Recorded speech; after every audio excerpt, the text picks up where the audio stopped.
This boy was alone against 5 assassins. After taking down one of their men, the rest of the gang came after the cargo, but when he threw the bag of gold, Cariel used an explosion to strike first. It went straight at the assassins. Maybe he had some luck, but the leader was still alive and furious.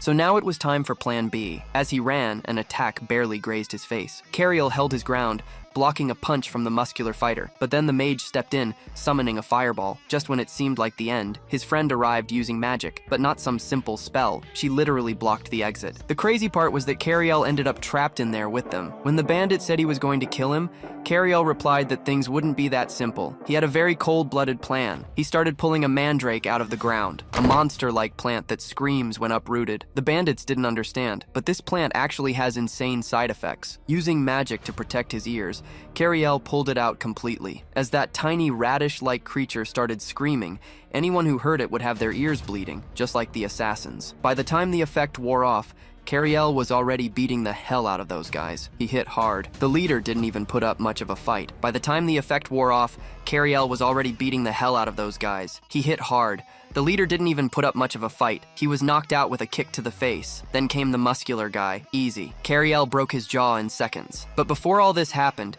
Cariel had been working as a guide for a group inside this labyrinth. People enter this place to level up their skills and make money. When the monster glares at them, she tells the warrior to go first. He argues with her, saying there might be another way past. A young man then appears, asking for permission to fight the monster. They then recognize the young man, saying his job is to be a guide. Despite explaining that guides don't fight, the young man keeps moving forward. He then asks if she isn't scared, but she denies it. As a powerless guide, the young man prepares for combat. According to the ranks, guides are considered the weakest of all adventurers, but he claims to have a good reason to fight the monster. Seeing this, the priestess asks what he plans to do with the lantern. He explains that the labyrinth's rats are nocturnal creatures that avoid light. Using this information, he decides to turn off his lantern to attract the enemy. In the darkness, the creature prepares to attack the young adventurer. Advancing quickly, it rushes towards him to land the first blow. With great speed, the creature continues to charge him without hesitation. Then it goes all out, preparing to strike its prey dead on. He calmly waits for the monster to get a little closer. At the perfect moment, he activates his lantern, catching the monster by surprise. A bright light flashes, hitting the creature directly in the eyes. Being a nocturnal animal, the light severely damages its eyes. The creature is left completely stunned, screaming in pain. Seizing the opportunity, he prepares a strike to finish the monster for good. He strikes the monster in the neck, hitting its weak spot perfectly. With a single blow, he pierces the creature's skin. Caught by surprise, it doesn't even have time to react to the hit. The creature then falls to the ground, lifeless after the attack. He then confirms that he defeated the monster, though he's very tired. Impressed, the priestess praises Cariel for his incredible battle strategy. He replies that anyone can handle a low-level monster. Behind him, a new creature appears without him noticing the danger. Desperately, she shouts for him to watch out for what's behind him. Just then, an even larger rat emerges, preparing to attack the young Cariel. The monster opens its mouth, ready to devour the young man in a single bite. With a swift move, the creature lunges toward the young adventurer, but he turns, and a blast of fire magic hits the monster head-on. The monster begins to disappear after taking the powerful hit. Remembering the past, she comments that he went to fight the monster alone. His childhood friend, Reina, asks if he got hurt in the battle. After they reunite, she says she didn't expect him to be so strong. He says he would have won, so she turns to him, asking for a thank you. Turning his back, he thanks her, saying he's alive because of her help. Meanwhile, she keeps watching the young man with a very suspicious look. He then sits on the ground, looking very tired after the fight. Approaching him, she touches his shoulder to get his attention. She asks if everything is okay, saying he seems uncomfortable about something. Finding it strange that he's a guide, she asks if it's because of that incident. Hearing this, he remembers an event from his dark past. He confirms that his dream was to be a hero, but something happened. The scene changes, and he recalls a day with a terrifying monster. In his memory, the creature showed its claws, scaring all the children. That terrible monster left him paralyzed, unable to react at all. Remembering the attack, he reveals that on that day, he finally realized the truth. He says that because he was weak, he couldn't become a hero and ran away. Hearing his story, she understands the reason behind his decision. She then asks why he faced the monster alone, even though he thinks he's weak. He replies that he has a goal he desperately needs to achieve in life. He says he needs to get stronger, because the weak can't do anything. Hearing that, she replies that he can't stay weak forever. She suggests they look for the mandrake, which was the mission's target. Since it's a beginner's mission, they usually travel in large groups. He then says it's better for them to rejoin the group. Looking down down a hallway, he spots the deepest part of the labyrinth. She asks if there's something there, but he says it's just his imagination. The dark corridor ahead of them seems to have no visible end. After regrouping, they decide to split up to look for the mandrake. With the map, they split up to explore areas B and C. In Area C of the dungeon, the other pair begins their exploration. He tells her they've already looked there, so they should go the other way. Seeing her distracted, he yells, asking where she's going now. He then thinks that her distraction might be because of Cariel. Regretting it a little, he says he should have stood up to him more earlier. In the middle of the hallway, he finds a large treasure chest. He says they can't pass it up and decides he's going to open the chest. She suggests calling Cariel, saying the chest might be trapped. Annoyed, he says he doesn't need Cariel to open a simple chest. He walks towards the treasure, ignoring the main mission for the mandrake. Meanwhile, in Area B, Cariel is analyzing some soil with a sprout in it. She asks what he's doing, and he explains his tracking method. Curious, she continues to watch the young man, who seems very focused. Suddenly, something strange starts to come out of the soil he was holding. A mysterious energy begins to emanate from his hand, startling Cariel. She explains that she used a spell to enhance his sense of smell. Thanking her for the help, he says they'll find the plant faster this way. Following the scent, he points to a cave, saying it's that way. On the cave floor, they finally find the rare plant called a mandrake. While she picks up the plant, he keeps staring intently into the cave. He says he smells a familiar scent coming from the depths of the labyrinth. Quite certain, he says the smell is coming from that area. Thinking about something, she tries to find a way to talk to him. She then asks if he's heard the story about the groups of bandits. Continuing the topic, she talks about a hero who is hunting all of them. Then she mentions the case of a merchant who disappeared nearby. He questions the topic, and she suggests that the bandits are hiding there. Upon hearing her theory, he shows a slightly unexpected reaction. She says the labyrinth would be a perfect hideout for criminals. Seeing his reaction, she asks if he got scared by what she said. Joking with him, she offers protection, but he only talks about a smell. He ignores her completely, repeating that there's a strange smell in the air. Not understanding at all, she gets very confused by what he's saying. She thinks he's offended her, but the young man insists on the topic of the smell. Startled, he finally reveals that it's the smell of many dead bodies. Certain, he points and says the smell is getting stronger in that direction. They both advance carefully, following the source of the smell through the cave. Reaching a cliff, they look down and see a horrific scene. In a macabre vision, many bodies were floating in a river of pure blood. Meanwhile, the warrior and the priestess were trying to open the chest they found. She suggests looking for the mandrake, but he insists on staying with the chest. He tells her to be patient, saying he's almost done. Suddenly, she feels a strange atmosphere and realizes something is wrong. Looking back, frightened, she sees a figure moving in the darkness. She then stares down the hallway, sensing a malevolent presence coming from that place. He announces that the chest is open, and she's startled by the sudden noise. With a bit of force, he finally manages to open the chest's lid. Desperately, she yells for him to wait, as it could be dangerous to open it like that. Behind the chest, a secret passage in the wall is revealed to them. Approaching her, he asks if she saw how he handled everything. He says it was a piece of cake, but she tells him to wipe his sweat first. Looking up, she is surprised by the size of the secret passage. At the entrance of the passage, she wonders if there's more space inside. As they enter, she questions if the earlier noise came from that place. Looking at an item, she comments that it looks very valuable. She asks Simon if he heard the noise, but he remains quiet. Calling for him once more, she turns towards the darkness. She insists on the question, asking him to say something about the sound. Suddenly, his hand drops to his side, completely limp. His hand then slips, revealing that something has gone terribly wrong. With an arrow in his neck, the warrior falls to the ground, already dead. Seeing the scene with the bodies, Cariel runs towards the other pair. He says it's dangerous to split up, so they need to regroup. In this labyrinth, he knows there's an assassin hunting all the adventurers. The priestess, meanwhile, desperately tries to help her teammate. Realizing the arrow wasn't from a trap, she notices someone's presence. Behind her, a figure slowly emerges, getting closer and closer to her. When she turns around, she comes face to face with the mysterious assassin. The figure then lunges, delivering a blow that knocks her to the ground. Attacking the priestess, the man reveals himself to be the true danger of the labyrinth. With his hand, he grabs the assassin's knife, stopping the fatal blow.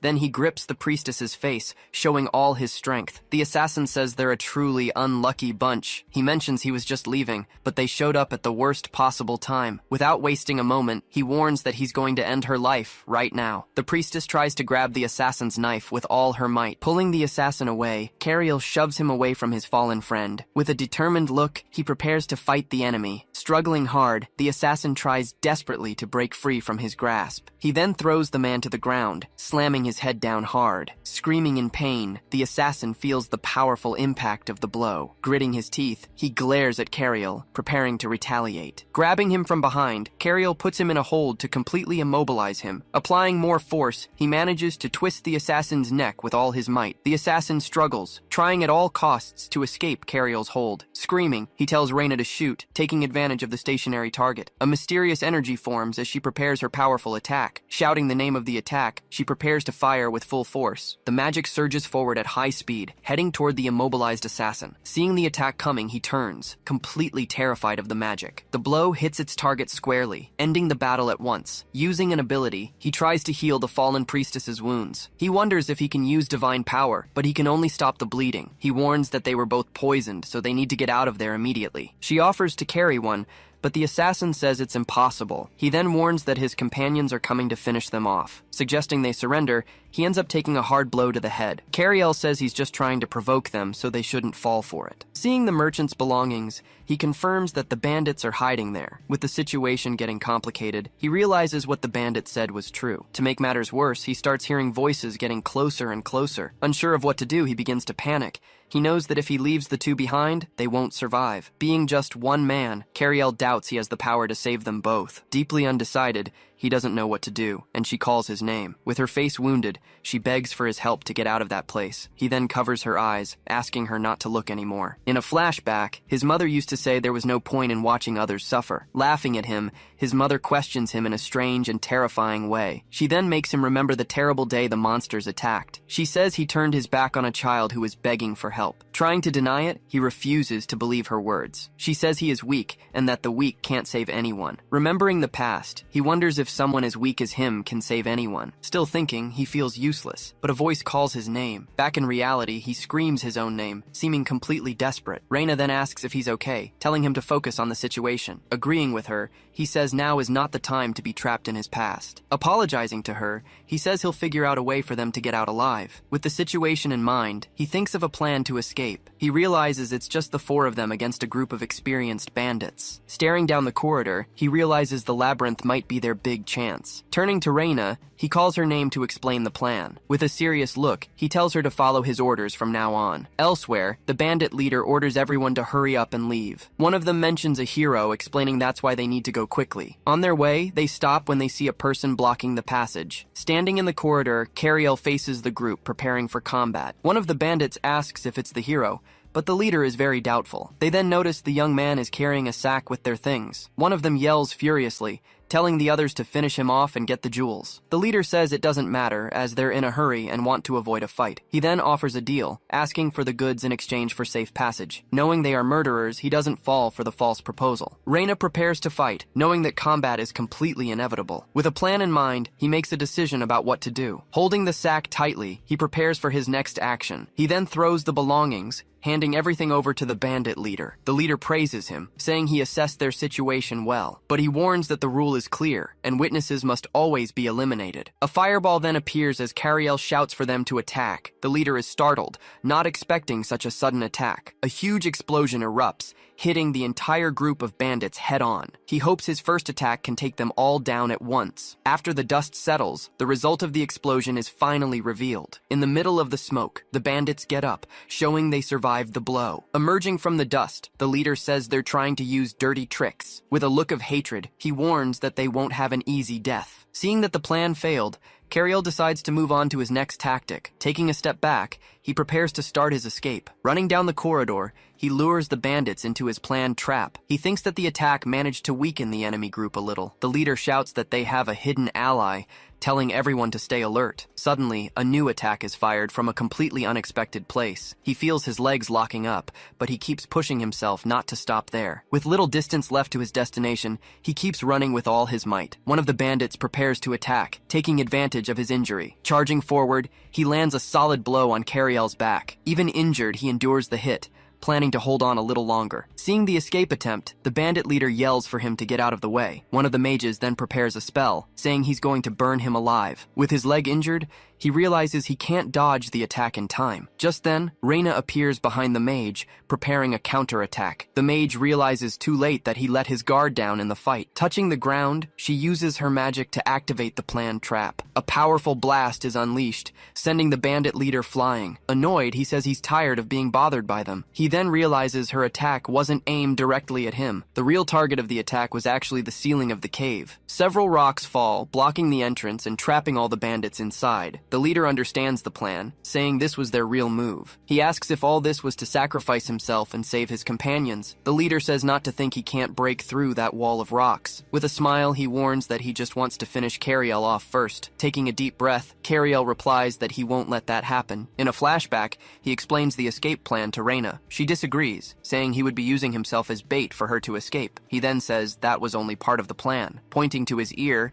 he mentions the amplification magic she used before. He then asks if her magic can also block hearing. Back in the present, he prepares to pull the mandrake from the ground. With the plant in his hand, he gets ready to pull out the screaming monster. The bandits are confused, not understanding what he plans to do with it. He pulls the plant, knowing its scream causes various side effects. Terrified, they scream for someone to stop Cariel from pulling up the mandrake. The leader yells for everyone to cover their ears as the scream can be lethal. Using Reina's magic, he simply blocks his own hearing. With all his strength, he finally rips the mandrake out of the ground. The creature then begins to unleash its supersonic, deadly scream. Its shrill shriek echoes, affecting everyone in the area. The blast hits the bandits head on, and they feel the effects instantly. The scene changes, and a mysterious knight appears, saying he's certain of something. Following a scent, he realizes his target is very close. The mandrake keeps screaming, unleashing its sonic attack throughout the cave. Even though he's dizzy, the leader says Cariel must have gotten hurt in the process too. Searching for him, the leader wonders where he went, unable to find him anywhere. Furious, he yells that the bastard has disappeared and tells everyone to be careful. Caught by surprise, he takes a direct hit to the face. Cariel then appears, attacking the mage first to nullify his magic resistance. Right after, he charges at the next bandit to take down the rest. Trying to defend himself, the bandit desperately begs him to wait. Ignoring him, he continues to rush his target without hesitation. With one blow, he hits the bandit with full force, knocking him to the ground. Looking for the next one, he scans the area and asks where the other one is. Just then, Cariel dodges, grabs him, and shoves him. The blow sends the bandit flying hard against the wall. Shocked by the attack, he furiously curses Cariel, calling him a bastard. Raising his arm, he prepares a strike to counter the attack he just took. He tries to land a hit, but Cariel manages to block it at the last second. Seizing the opening, he lands a solid punch on the enemy's face. With a determined look, he continues his relentless barrage of attacks. A fatal blow pierces the bandit's body, who is unable to defend himself. His blood starts dripping to the floor, revealing a serious wound. Despite his injury, he grabs Cariel's face with a smile. With his hand, he squeezes Cariel's head with all his might. Gritting his teeth, he feels the pain from the wound he received in the fight. Just then, Cariel turns the tables, using a move to immobilize the bandit. Pinned down, the bandit starts to cough, unable to breathe properly. From the blow, he starts to lose consciousness, nearly passing out. His hand drops to the ground, signaling that he has finally been defeated. Footsteps echo down the corridor, showing that the battle there is finally over. She remarks that the plan worked,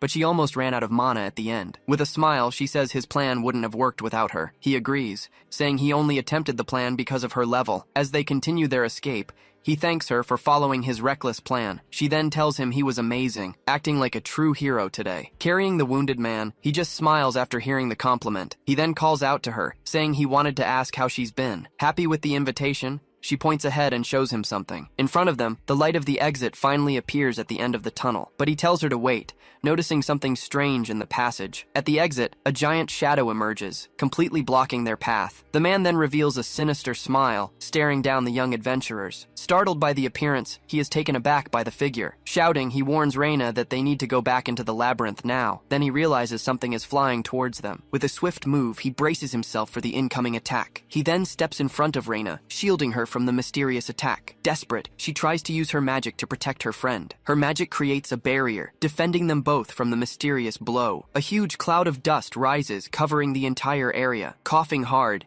he feels the impact of the blow he just took. Sitting on the ground, he groans in pain, clearly badly injured. He then realizes the enemy is the leader of the bandits they fought. He worries about Reina, who used a lot of magic to protect him. Seeing a shadow in front of him, he knows he has to get up fast. A blow then hits him square on, throwing him against the wall. He coughs hard, feeling all the pain from that powerful blow. The bandit leader wonders to himself, not understanding why Cariel is there. He steps on Cariel, saying he wasted his magic bullets for nothing. Sensing a mage nearby, he decides to go after her. Cariel begs him not to go, pleading with him not to ignore him. Starting to pass out, he feels his consciousness slowly fading, but he resists, thinking he has to get up to save Reina. He then questions if someone as weak as him can really save anyone. In a flashback, he wonders where his desire to help came from. Was it because of the praise he loved to receive so much? Or maybe it was because he always admired the great heroes from stories. He then thinks about whether he tries to be strong for revenge or to save people. Unsure what to do, he curls up on the ground, lost in thought. A voice then asks if he really needs a reason to help. He remembers Reina, who always supported him even without understanding. She reminds him that his dream was to be a hero and save everyone. Thinking of her,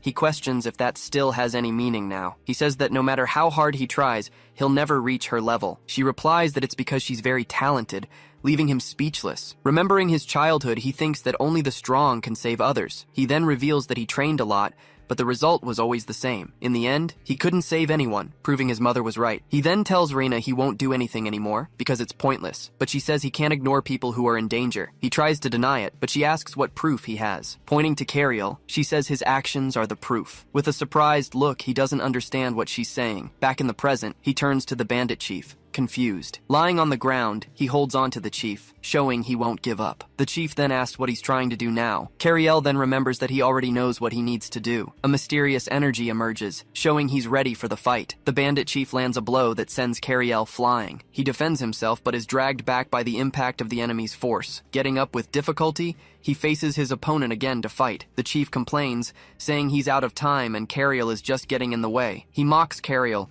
saying he can't even stand up. Turning his back, he tells Cariel to stay on the ground, where he belongs. The chief then looks at his own wound, showing he was also hit. Cariel thanks Reina, saying his mind is clearer now. The dust starts to settle, revealing where Reina had been hiding. The chief finds her, saying the mage was hiding nearby. He then strikes her, saying mages must be eliminated. After knocking her down, he says his mind is now at ease. Lying on the floor, she tries to say something, but is badly wounded. The chief turns to her, asking what she's trying to say. With her last bit of strength, she calls out her friend's name, Cariel. With a smile, he says there's no one there to save her. Approaching her, he prepares to deliver his final blow. He then says he'll end it all with a single strike, but Cariel appears, blocking the attack and protecting Reina from danger. The chief is startled, unable to believe he managed to stop his attack. He then calls Cariel crazy, surprised by his resilience. Angrily, he prepares a new blow to attack Cariel with full force. He hits Cariel head-on, who feels the full impact of the blow. The blow knocks him to the ground, but the chief also feels his own wound. He complains that Cariel hit him right in his weak spot again. Furious, he says Cariel was asking to die. He then promises that this time he'll finish him for real, but he starts to laugh, seeing that Cariel was getting up. With a glowing aura, he rises, determined to continue the fight. He says that now he just wants to do what has to be done. With a new look in his eyes, he declares that he will save people. The chief says he's no ordinary guide, but claims there's nothing he can do. He replies that nothing changes, and that he's still just a guide. He thinks that with everyone injured, the situation really won't change at all. But he believes that if the hero is on the way, there's still hope. His only option is to fight to buy time until help finally arrives. He then rushes towards the chief, preparing for another attack. The chief is startled by the charge, surprised by his courage. With a strike, he tries to hit the chief, but he manages to defend himself. He then realizes his attack was just a feint. Cariel says his sword is broken, so he needs a tactic that will work. He then aims his blow at the chief's wound to be more effective. Grabbing Cariel's hand, he stops him from hitting his wound. He then hits Cariel with everything he's got. With the impact, Cariel feels the pain, but he keeps pressing his enemy. The chief lands a blow that sends him flying with great force. Weak, his eyes roll back as he feels the full impact of the damage. He says he won't win just because he got lucky with one hit, but Cariel refuses to fall, shouting that he can't give up yet. With a strike to the ground, he releases a burst of energy that propels him forward. Screaming, he charges at the chief with all his speed. The chief calls him an idiot, but smiles, finding the situation amusing. He says he thought he'd show something more, but he only delayed him. Grabbing the chief's leg, he tries to resist even though he's already out of strength. He thinks he won't be able to hold on like this for much longer. The chief mocks him, saying he's just clinging to the hope of a hero. His whole body aching, he feels he's reaching his limit. The chief then changes his mind and grabs Cariel by the neck. Lifting him into the air, the chief prepares to deliver his final blow. He says he's changed his mind because pests like him are dangerous. He says he'll finish them all off before finally leaving. Cariel thinks he needs to hold on, but his body is at its limit. Breathing heavily, he apologizes to Reina for not being able to save her. The chief prepares for the final blow, picking up a rock from the ground. He turns, ready to end Cariel's life once and for all. Cariel thinks about how he wanted to save everyone from that horrible place. He remembers his childhood dream of becoming a hero. He remembers when he dreamed of being a hero for everyone. He thinks about his definition of a hero, someone who calms everyone with their presence. With wide eyes, he senses a new presence approaching them. He then notices an imposing figure moving at high speed. This person is what everyone calls a true hero. Seeing the hero in action, Cariel is surprised. The hero lands a blow that shatters the bones in the chief's hand. With a precise strike, he breaks every one of the bandit chief's fingers. Feeling the pain, he can't believe what just happened. The hero then lets go of his hand, which falls limply to the ground. The chief complains, but the hero appears before him, ready to fight. He asks why the heroes hunt him instead of going after the Demon King. Angrily, he realizes Cariel only delayed him so the hero could arrive. The hero then reveals that the Demon King has been dead for a long time. The chief says today will be the last day the hero pursues him. The hero replies that he was thinking the same thing, with a determined look. Grabbing a rock, the chief prepares to fight with all his might. He then charges at the hero, ready for his final attack. The hero lands a blow that pierces through the chief's chest with ease. Wounded, the chief spits blood, feeling the fatal blow. He then falls to the ground, defeated by the mysterious hero's strike. The hero turns to the others and asks if everyone is okay. The hero says his injuries are serious and they need to go. He replies that he's fine, even though his body is bruised and tired. Pointing to the others, he says there are people in worse shape than him. He then asks the hero to help his friends who are unconscious.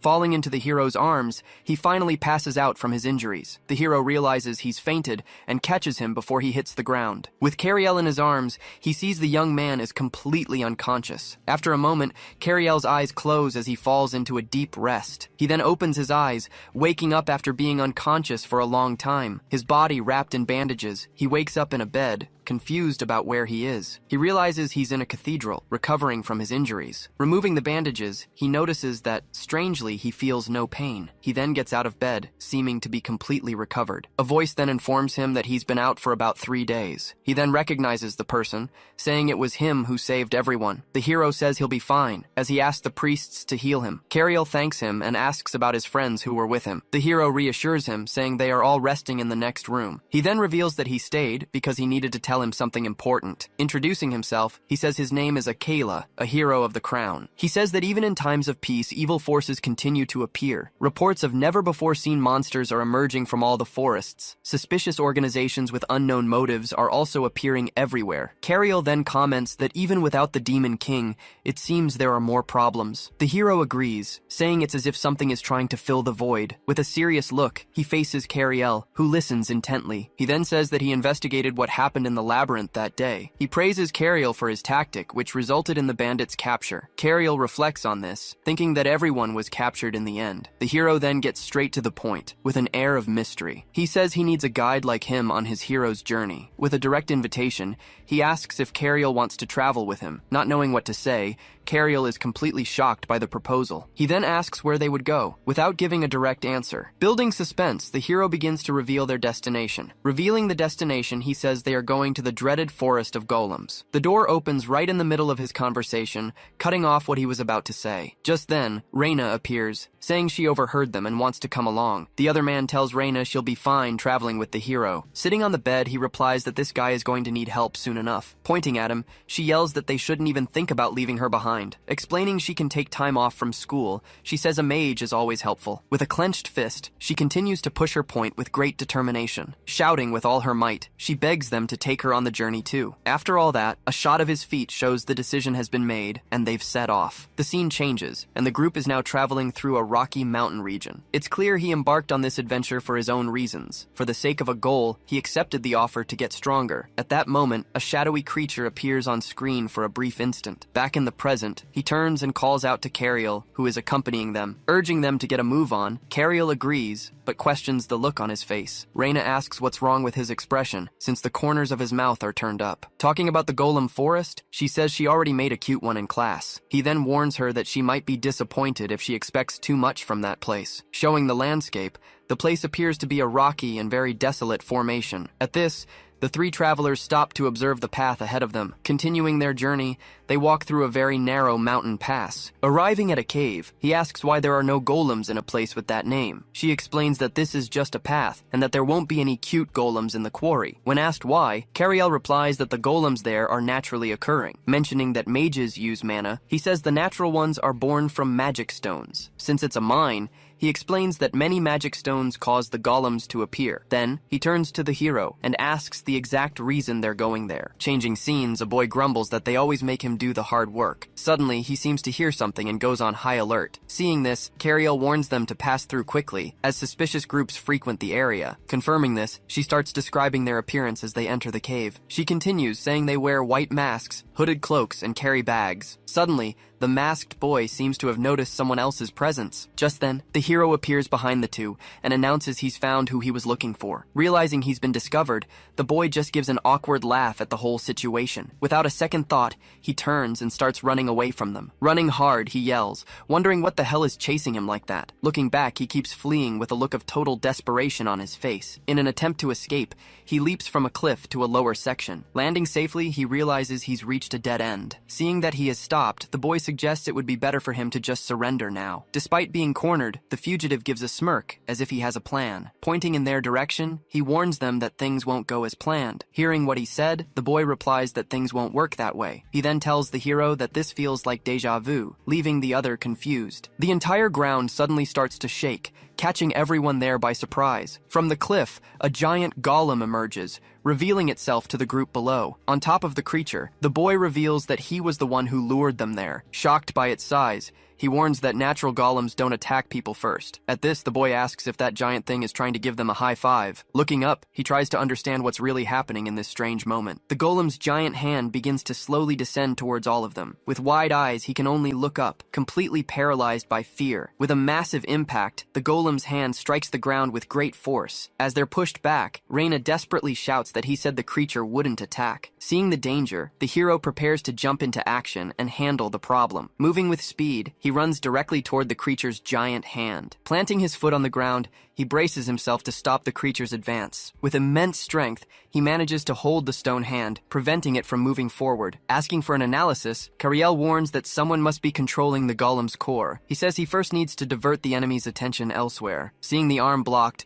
one of them orders the golem to attack again with its left hand. Questioning who they are, the man wonders if they were sent by the royal government. Suddenly, his attention turns to something, leaving him visibly surprised by the scene. Meanwhile, the hero continues to hold back the golem, standing firm against its advance. Observing through a special vision, the masked man analyzes the hero down below. In disbelief, he wonders if that guy really managed to block the golem's arm. Shouting a new order, he commands them to aim for the one on top of the arm. Pointing upwards, Reina screams that another arm is coming towards them. At that moment, the golem's other giant hand begins to descend to attack them all. He states that a direct confrontation is dangerous and that he'll use a different method. Repositioning his foot on the ground, he prepares for his next move. Propelling his body forward, he runs at high speed along the stone arm. Continuing to run, he advances along the arm towards the other descending hand. Climbing up the creature's arm, he continues his run without stopping for a second. Continuing his run, he climbs even higher up the giant stone creature's arm. Meanwhile, the golem's other hand descends rapidly, trying to hit him squarely. Changing direction,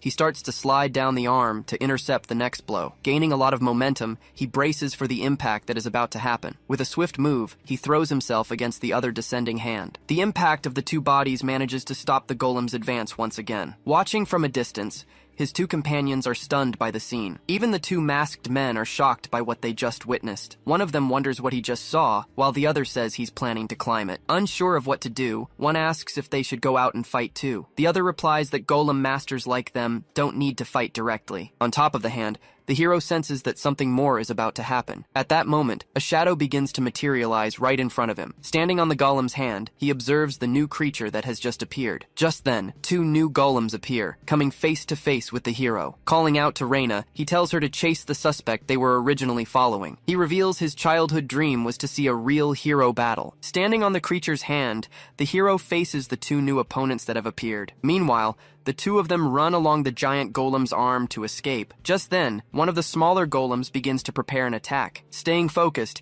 he keeps running without taking his eyes off the opponent ahead. With a quick move, he manages to dodge the blow. Without wasting a second, he starts running towards the golem. As he runs, he prepares a new strike to use against his opponent. Then he draws his sword, showing he's ready for the coming fight. Seeing the threat, the golem also readies its two arms for an attack. In a powerful clash, the hero's strike meets the golem's attack. Moving with speed, he doesn't back down and continues to advance on the creature. Landing in front of the golem, he braces for the second fight. The golem then raises its arms, preparing to strike with all its might. With a powerful blow, the hero manages to defend against the creature's attack. Hitting the opponent head-on, his sword inflicts massive damage on the creature. Climbing onto the creature, he finishes the golem with a precise strike to its top. Split in two, the golem is completely destroyed by the attack. After destroying his opponent, he lands on the ground in a combat stance. With the fight over, he can finally breathe a sigh of relief after the great victory. Seeing this, one of them remarks that he easily defeated a high-level golem. Then, he realizes that the guy who was guiding them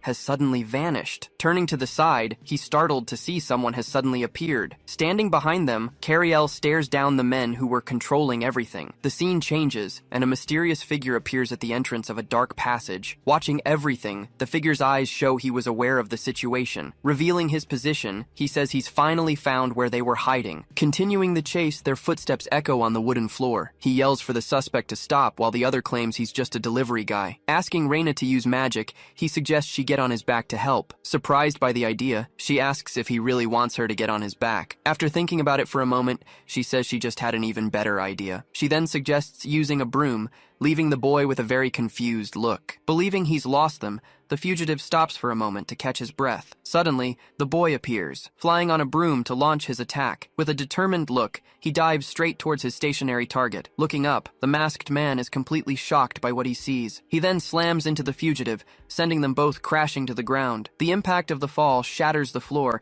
and they fall through it together. Now on the ground, he complains that the other guy just threw him down hard. Suddenly, his eyes widen in shock as he notices something. He takes a hit, struck hard by his opponent who fought back. Extending his hand, he prepares to grab the opponent lying on the ground. Furious, the fugitive shouts, calling him a flying tour guide as he's grabbed. With a swift move, he throws the man hard to the ground once more. On his knees, the man seems to have been completely defeated. Even though he's surrendered, he keeps insisting he knows absolutely nothing about it. Pressing his face down, the boy easily pins him to the ground. Grabbing the bag, he announces that the first mission objective is complete. Watching the scene unfold, Reina asks if he's okay after all that commotion. Wincing from a sore shoulder, he asks if she threw him down on purpose. Turning her face away, she replies that she would never do something like that to him. As she says this, she clutches her own hand as if hiding something from him. Watching her reaction, he's completely confused about what's happening. Worried, he asks if she hurt her hand and takes it to have a look. She then explains she got hurt in the labyrinth and is still feeling the effects. Using divine power, he tries to heal her,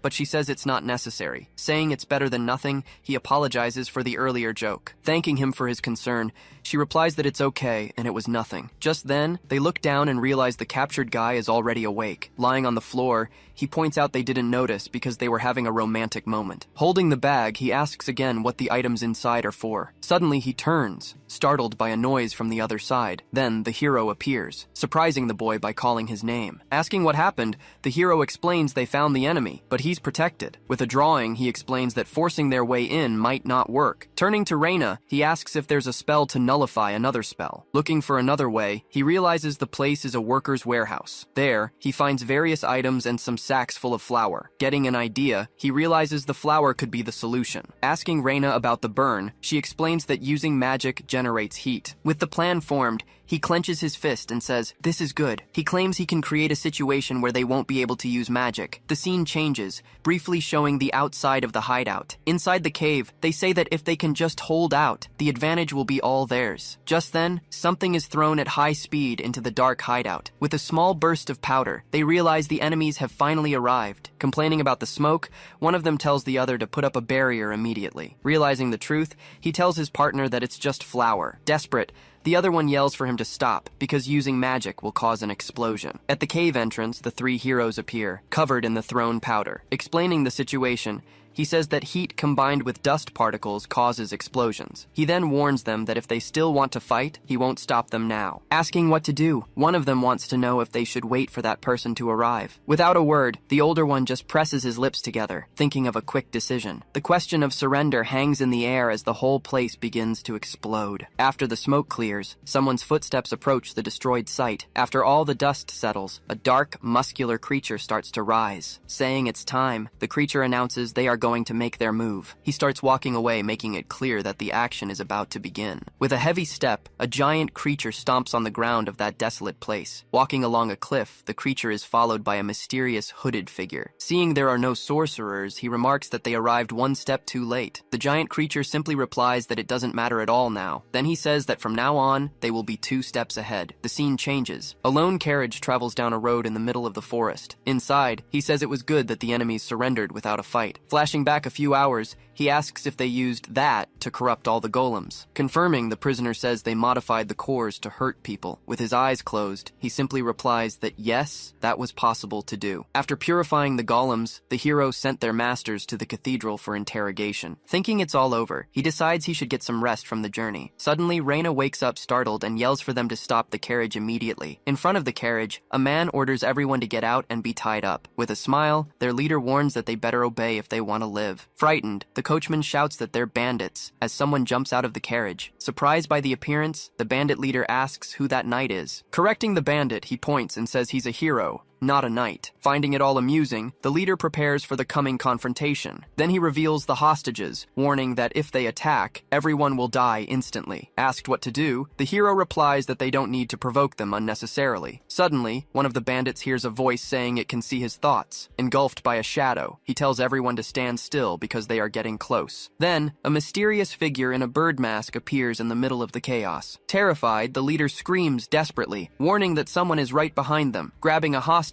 Ram is ordered to finish him off now. Watching the scene, the masked figure just observes everything, paying close attention to detail. With a swift strike, Ram attacks the bandit holding the hostage. Hit in the neck, the bandit can only stare, not understanding what happened. Then, another bandit is attacked and starts screaming in pain. Shouting that they have hostages, one of the bandits is cut off by a quick blow. With a swift attack, Ram hits him squarely, sending him flying. Taking the hit, he's thrown hard against a wall, unable to react. Then, the bandit leader is also attacked, caught by a dark force. Engulfed in shadows, the leader is completely overpowered by the mysterious creature that appeared. After the attack, only a trail of destruction and silence hangs in the forest air. With the fight over, the gagged hostage looks to the side, her eyes closed. Suddenly, she opens her eyes and sees someone has approached her on the ground. Kneeling in front of her, the hero assures her that she is now completely safe from danger. Approaching the bodies, the group gathers after the fight has finally ended. Covering her nose, Reina complains that the smell of it all is too strong. Walking among the fallen, he observes all the destruction that happened there. Then, he wonders why certain things keep happening so often. Calling out to him, Reina tells them to hurry, but he asks where the hero is. Away from everyone, the hero is being thanked by the hostages he saved. Wondering about the other one, he hurries Cariel so they can leave soon. Apologizing for the late introduction, a new figure formally introduces himself to the group. Revealing his identity, he says he is the hero Ram, who holds the title of Shadow. Then, Reina introduces herself as a mage and points to Cariel. He then realizes Ram was already in the carriage,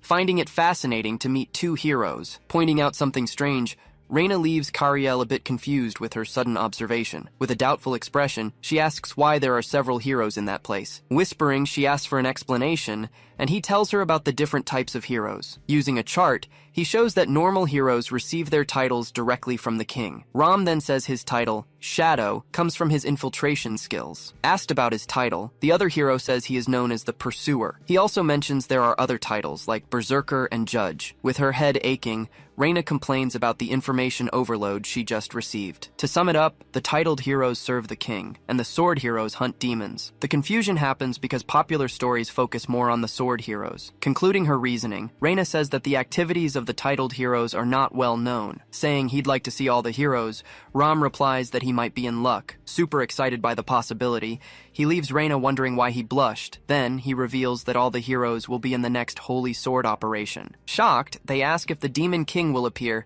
since the sword only shows up then. Trying to smooth things over, he laughs, saying it was all just a joke. Telling them not to worry, he explains he was speaking slowly to avoid confusion. He then states that the Demon King is already dead, and they should focus on the future. After the long conversation, the carriage wheel shows they've finally reached their destination. Getting out of the carriage, they ask about the case and the reason for the partnership. Facing a dark forest, he explains that the case involves a series of disappearances. Because it's a perpetually dark forest, he says Ram joined due to his specialty. Suggesting they head to the village, he says they need to see who asked for help. As the group moves forward, Reina notices that Cariel has stayed behind and looks confused. Calling out to him, she asks what he's doing and why he isn't moving. Asking Reina, he wants to know if monsters are to blame for the disappearances. She then asks if he's figured something out, but he mentions the enemies they faced. Questioning if it's a coincidence, she tells him that solving the case is what's most important. Just agreeing with her, he replies, yes, without giving any more details. Walking a short distance away, he wonders why he was worried about that before. To himself, he says that people wouldn't do these things in such a dark forest. So he concludes that all of this must be the work of some creature. Stopping in his tracks, he reflects for a moment, questioning his own conclusion. With renewed conviction, he denies what he had thought and changes his mind. Moving forward alone, he states with certainty that it has to be something else. Stepping to the edge of a cliff, he positions himself to observe the area. From above, the whole group spots a village that looks completely desolate and empty. Pointing to a spot,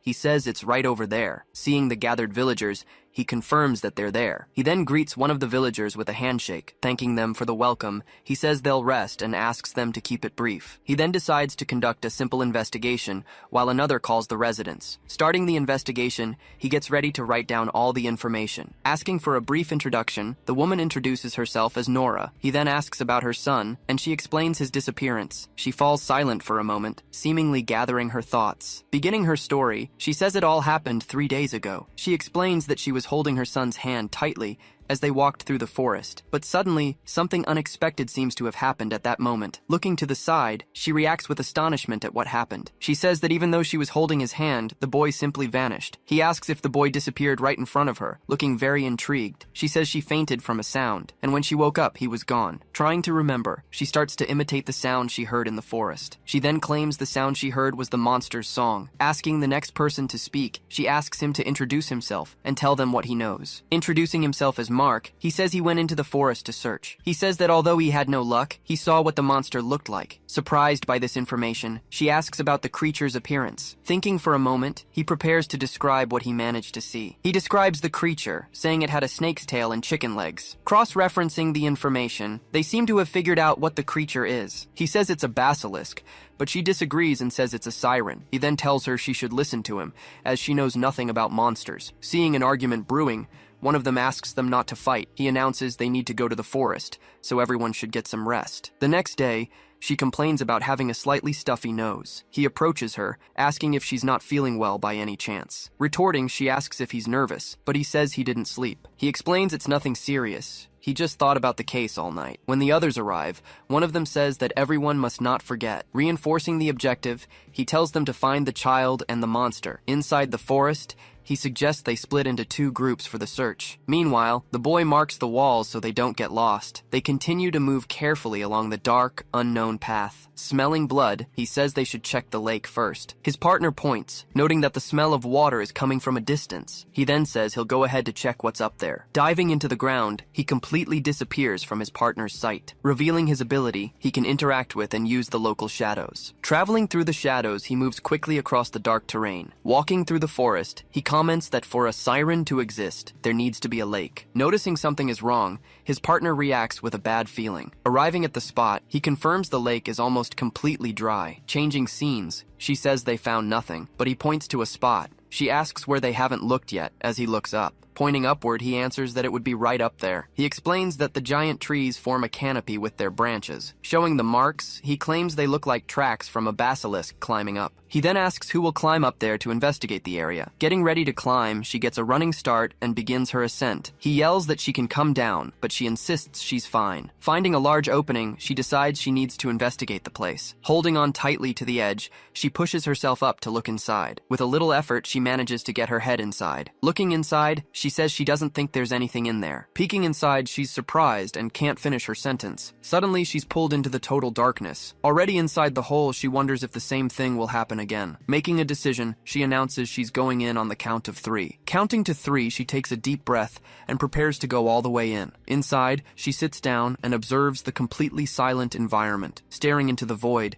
she questions what it is she's seeing. She comments that the place is different and that she can't see anything. It turns out she wasn't used to night vision because of school. Marking the boundaries, only the moonlit branches could be seen. Looking up, she realizes it wasn't complete darkness in there, so she creates a light, saying she'll keep it dim so she won't be noticed. Starting to walk, she illuminates a small stretch of the path ahead of her. Then she looks to the side, seeming to have noticed something strange. Breathing heavily, she remains alert to her surroundings in the darkness. Feeling her heart race, she wonders if she's always heard it so clearly. Noticing her footsteps, she also thinks they sound too loud. Stopping suddenly, she realizes she started to smell something in the air. Then she remembers, saying it's a familiar smell of bodies. Completely frozen, she stares into the darkness with a look of horror. She wonders why she didn't notice it before, maybe because of her cold. Falling silent, she observes the immense darkness that completely surrounds her. Taking a deep breath, she says she has to get out of there no matter what. Starting to walk, she moves carefully to find the exit, but she suddenly stops, noticing something strange in her path. Looking at the ground, she wonders what that thing is that just appeared. Bending down, she says that something has caught her foot. Shining a light on the object, she tries to understand what the hell it could be. Focusing the light, she keeps trying to identify the shape of the object on the ground. Having a revelation, she says she's definitely seen that many times before. Seeing a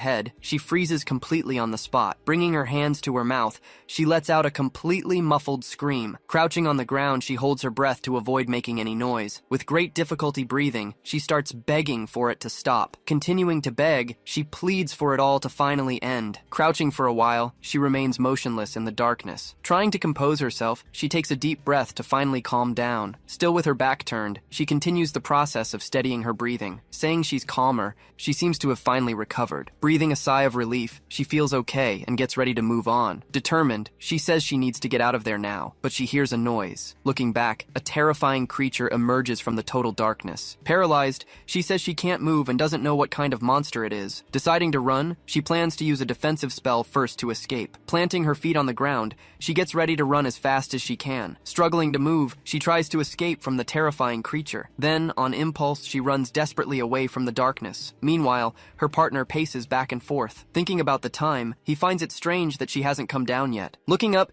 he realizes something might have gone wrong. He decides he needs to join the heroes so they can all go up together. Just then, a huge explosion comes from the top of the tree. Hearing the noise, they decide to head toward the sound of the explosion. Sitting on the ground, the boy keeps waiting for any news about her. Wondering about the explosion, he looks up to see what happened. Suddenly, he sees the girl falling from high above at great speed. Running desperately, he says he can't lose her no matter what. Sprinting at top speed, he rushes forward in a desperate attempt to save her. At the last second, he manages to catch her, cushioning her hard fall to the ground. Very worried, he asks if she's okay and if she's badly hurt. Breathing heavily, she looks at him with a terrified expression. Seeing her condition, he wonders what the hell happened up there. As he goes to help her, she warns him that the monster got to her first. Carrying her, he asks her to speak slowly and try to calm down. Back in the room, she says she got hurt while investigating the forest. Recounting what happened, she says she used a spell and passed out when it caught her. Then she seized an opportunity, breaking the floor with magic to escape. Explaining why, he says the basilisk uses illusions on its prey. He then announces he's going up alone to look for the lost child. As he was leaving the room, she calls out his name. Lying in bed, she asks him to come back alive from the mission. With a smile, he tells her not to worry about it. Explaining about the basilisk, he says its abilities can be quite different. Drawing in the dirt, he explains that the monster uses illusions, not petrification. It's the guide's job to analyze monsters and narrow down their variables. Despite his knowledge, he admits that deep down, guides are weak. One hand touches the ground, steadying him for the climb. Reaching the top, they look at the space between the trees. Noticing the scent getting stronger, he warns that the monster is close. He then confirms the smell of chicken and snake in the air. Sensing something else, he becomes alert to his surroundings. Looking at the nest, he says it doesn't look like there are just one or two. Being a fusion of a snake and a chicken, they are very dangerous dangerous monsters. He warns that it's coming, and that the creature has no weak spots. Suddenly, the creature appears before him, a superior monster. Surprised by its size, he wonders how it got so close to him. In a flashback, he remembers when he was paralyzed by a monster. Just as it's about to devour him, his companion saves him from the blow. With his weapon embedded, he manages to severely injure the dangerous creature. Spinning in the air, he lands a powerful blow on the monster's side. His attack knocks the creature aside, creating an opening for the group. Asking if he's okay, he tells him to leave the fight to them. Seeing another monster, he warns that several more are coming their way. He then asks the boy to go look for the child while they fight. With determination, he says he can't be dead weight for the group. He decides he'll observe the situation first, then look for the boy. One of the smaller monsters charges toward the group to attack. Defending his partner, he takes the hit and calls out his name. He says he's fine, telling him it was nothing. Remembering the warning, he recalls not to make direct eye contact. With a swift blow, he strikes the monster, which screams in pain. Taking the hit, the monster is thrown back by the powerful blow. Falling to the ground, the creature lets out one last scream of pain. Looking at the body, he breathes a sigh of relief after the intense fight. Noticing something strange, he wonders what's off about that basilisk. He notices the monster doesn't seem to have a snake's tail. Questioning its identity, he wonders if that's even a basilisk at all. Suddenly he turns, sensing another attack coming. His partner charges forward and lands a direct hit on the other monster. A hole opens up in the creature's chest from the force of the blow. The exposed wound on the monster's chest begins to gush, but to everyone's surprise, the wound starts to close. Shocked by the sight, he questions if it's actually regenerating. Cariel says that basilisks don't regenerate, thinking about its weak spot. Then he shouts to everyone, telling them to aim for the heart. Pointing at the monster, he prepares to deliver the final blow. Screaming in pain, the creature recoils from the impact of the hit. Preparing his weapon, he tightens his grip on the fabric in his hands. Spinning rapidly, he uses the fabric as a weapon. He then lunges at the fallen creature to strike again. Meanwhile, his partner attacks the other creature with his sword. Steadying his hands on his weapon, he prepares for another attack. He charges forward and delivers a piercing blow straight at the creature. Screaming, the monster opens its mouth in reaction to the imminent attack. Piercing through the monster, he defeats it with a single brutal strike. The creature then falls to the ground, finally and completely defeated. Observing the result, he says they can stick with this plan. Suddenly, a very loud sound begins to echo throughout the area. Feeling the sound, he turns his head with a pained expression. His partner also reacts, feeling the effects of the strange sound. Shocked by what he hears, he can't believe what's happening. Then, from the monster's back, a new creature with long hair emerges. Facing the heroes, the creature prepares for battle. Revealing its form, the creature emerges and lets out a terrifying scream. His body paralyzed,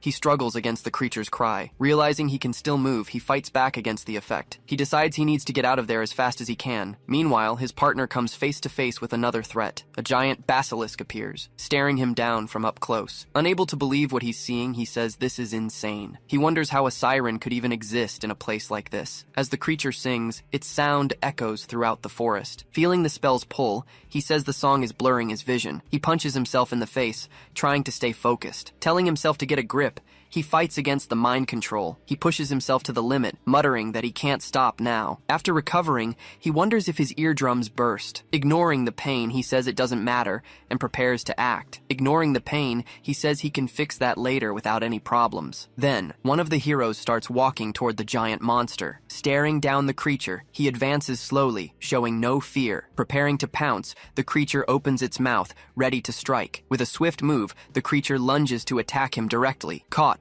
he is completely wrapped up and immobilized by the attack. But Cariel shoves him aside, saving his partner from the creature's blow. Worried, he asks if his partner is okay after all that. Managing to get up, he composes himself and gets ready to continue. Telling them to get out of there, he looks for the partner who was beside him. Then they find their partner, who is standing with his back to the group. Touching his shoulder, the partner suddenly turns toward him. Thankful they're alive, he asks if their ears are okay. Talking about the chimera, he says they need to figure out what it is. Then he remembers that the basilisk from before could also regenerate. He says he can't handle both attacks, asking where the heart is. Recalling its anatomy, he states that the heart is in the chicken part. Thinking about the fusion, he wonders which is the creature's main body. He racks his brain, struggling to find a solution. Telling himself to think simple, he believes he's forgetting something very basic. Letting Cariel think, they decide to create an immediate attack plan. Looking at the map, he says they need to get through many monsters to get there. Planning the strategy, one will act as bait while the other attacks the siren. Asked about the sword, he explains that it unleashes divine power all at once. Then he offers to be the bait and distract all the monsters. His partner says he'll attack from behind with only one chance. They ask Cariel if he's figured out which is the main body yet. With a serious look, he says he'll tell them now because there's no time. Advancing through the darkness, the heroes begin to execute their attack plan. Facing the monsters, he says the stage is perfectly set for them to act. Saying that the helmet would help him understand, he prepares for the fight. Even heroes thrive on dark nights like this one. Advancing at high speed, the creatures surround him from all sides. Two giant monsters attack him at the same time, giving him no chance to defend. Leaping over the monster, he lands a blow on its head. He faces the other creature charging toward him. Taking a direct hit, the monster is defeated. Attacking the weak spot, his blow hits its mark. Entering the shadows, he uses his ability to move through the darkness. Emerging from the darkness, the main creature finally appears for battle. With a symbol on his mask, he prepares to unleash his power. Unleashing his power, a huge impact hits all the surrounding monsters. Leaping forward, he speeds toward the monster. Landing a powerful blow, he strikes the creature with all his might. With extreme speed, he prepares for the next precise attack. Then he leaps directly toward the creature to attack. Facing the creature, he stays focused on his main objective. Attacking by surprise, he manages to land a blow on the creature's side. Believing he landed the hit, he thinks it's all over, but the pressure on his body snaps him out of the powerful mental illusion. Trapped by the monsters, he finds himself completely surrounded by the area's creatures. Completely confused, he wonders when this happened. Realizing it's an illusion, the world around him begins to distort. Then he has a strange vision, showing a woman with the creatures. Meanwhile, his partner strikes the creature with his sword. The creature then stares at him intently, with a very strange look. Ready for combat, his partner prepares for the coming confrontation. Readying his sword, he concentrates to release its divine power. Then they ask Cariel which of the monsters they should aim for. Shouting with conviction, he tells them to attack the basilisk's side. Suddenly, Ram starts to return to normal. From above, he sees the giant creature ready to attack. Clenching his fist tightly, he prepares to face the imminent danger. With a swift strike, he cuts through the monster's body, sending everything flying. Entering the area, he notes the strong smell is coming from this direction. As he gets closer, he wonders if there are only scattered bodies here. Then, he finally finds the boy he was looking for among the others. Seeing the situation, he knows he needs to save the boy quickly. Suddenly, a bizarre creature appears right behind him, blocking the path. Paralyzed for a moment, he just watches the scene unfold before him. He glances to the side, calculating the distance to the boy. Then, the creature lunges towards him, fast and precise. Setting his stance, he warns that the attack is coming now. He narrowly dodges the blow as it grazes past his body. Carrying the boy on his shoulders, he starts running to escape. He knows the danger. He says he can't outrun a basilisk. Running without stopping, he insists there must be a way out. With a sudden idea, his gaze locks onto a possible solution nearby. Looking to the side, he spots the body of the other creature he had already defeated. Seizing the chance, he leaps and lands on the fallen body. Turning back, he faces the giant monster with a determined look. Standing on the carcass, he prepares to use it as bait. The creature stomps down hard, pinning the basilisk's body to the ground. Then, the monster charges with its mouth wide open, delivering a violent blow. Biting down with full force, the creature strikes the dead basilisk's head, shattering the ground beneath it. Behind him, a massive impact kicks up a cloud of dust and debris. The entire area is then completely covered in smoke. Holding the boy, he grabs onto a branch as the impact occurs. Faced with the situation, he regrets not being able to escape all the danger. Needing to climb, he says he has to pull the boy to safety. As he struggles, he says there's just a little more to go. As he puts his weight on it, the branch he's holding begins to give way. Then the branch finally snaps, unable to bear their combined weight. Losing his grip, he tries to reach for the branch, but ends up falling into the void. As he falls, he curses, "Damn it, I couldn't hold on in time!" Suddenly, another hand appears and grabs his wrist, stopping his fall. Looking up, he sees the person who just saved him. High above, a mysterious figure held him firmly by his left arm. "Are you okay?" the masked person asks, pulling him to safety. The scene changes. It's revealed that the disappearance case has been solved. Later, someone reveals they used a spell on the boy before leaving. Watching the boy, she remarks that he should have woken up by now. With an apology, the hooded figure falls silent for a moment. A woman approaches and greets him. He recognizes her as Nora. She explains that the village has prepared gifts and invites him to celebrate the rescue. Noticing the darkness, she asks why, and he tells her not to worry. As she leaves, she asks him to bring his friend along, and he confirms he will. After she leaves, he takes a deep breath and calls out to Ram nearby. Asking if he heard, the other person apologizes and asks about the results. He says yes, but asks if they can talk for a moment. Hearing the request, the masked figure simply waits for the conversation to continue. The scene shifts to an alley. The helmeted figure asks why they were called there. He replies that it's about the current case and also about the future. Explaining the situation, he reveals that the golem cores were corrupted in the past. Continuing the report, he says the investigation found the monster's connection point. Showing the object, he says it was similar to what corrupted the golems. Hearing the explanation, he concludes that the same organization caused both incidents. Saying he wants to get to the main point, he brings up the relationship between the two. He explains that through prophecies and phenomena, they can predict when the Demon King will appear. He adds that at the same time, the Holy Sword also reveals its location. Concluding his thought, he states that the two have an inseparable relationship, like a law of nature. He continues the story, saying this lasted until the hero Perseun killed 2 Demon Kings. He details that the first was defeated 30 years ago, and the second 10 years ago. He questions if the law was broken,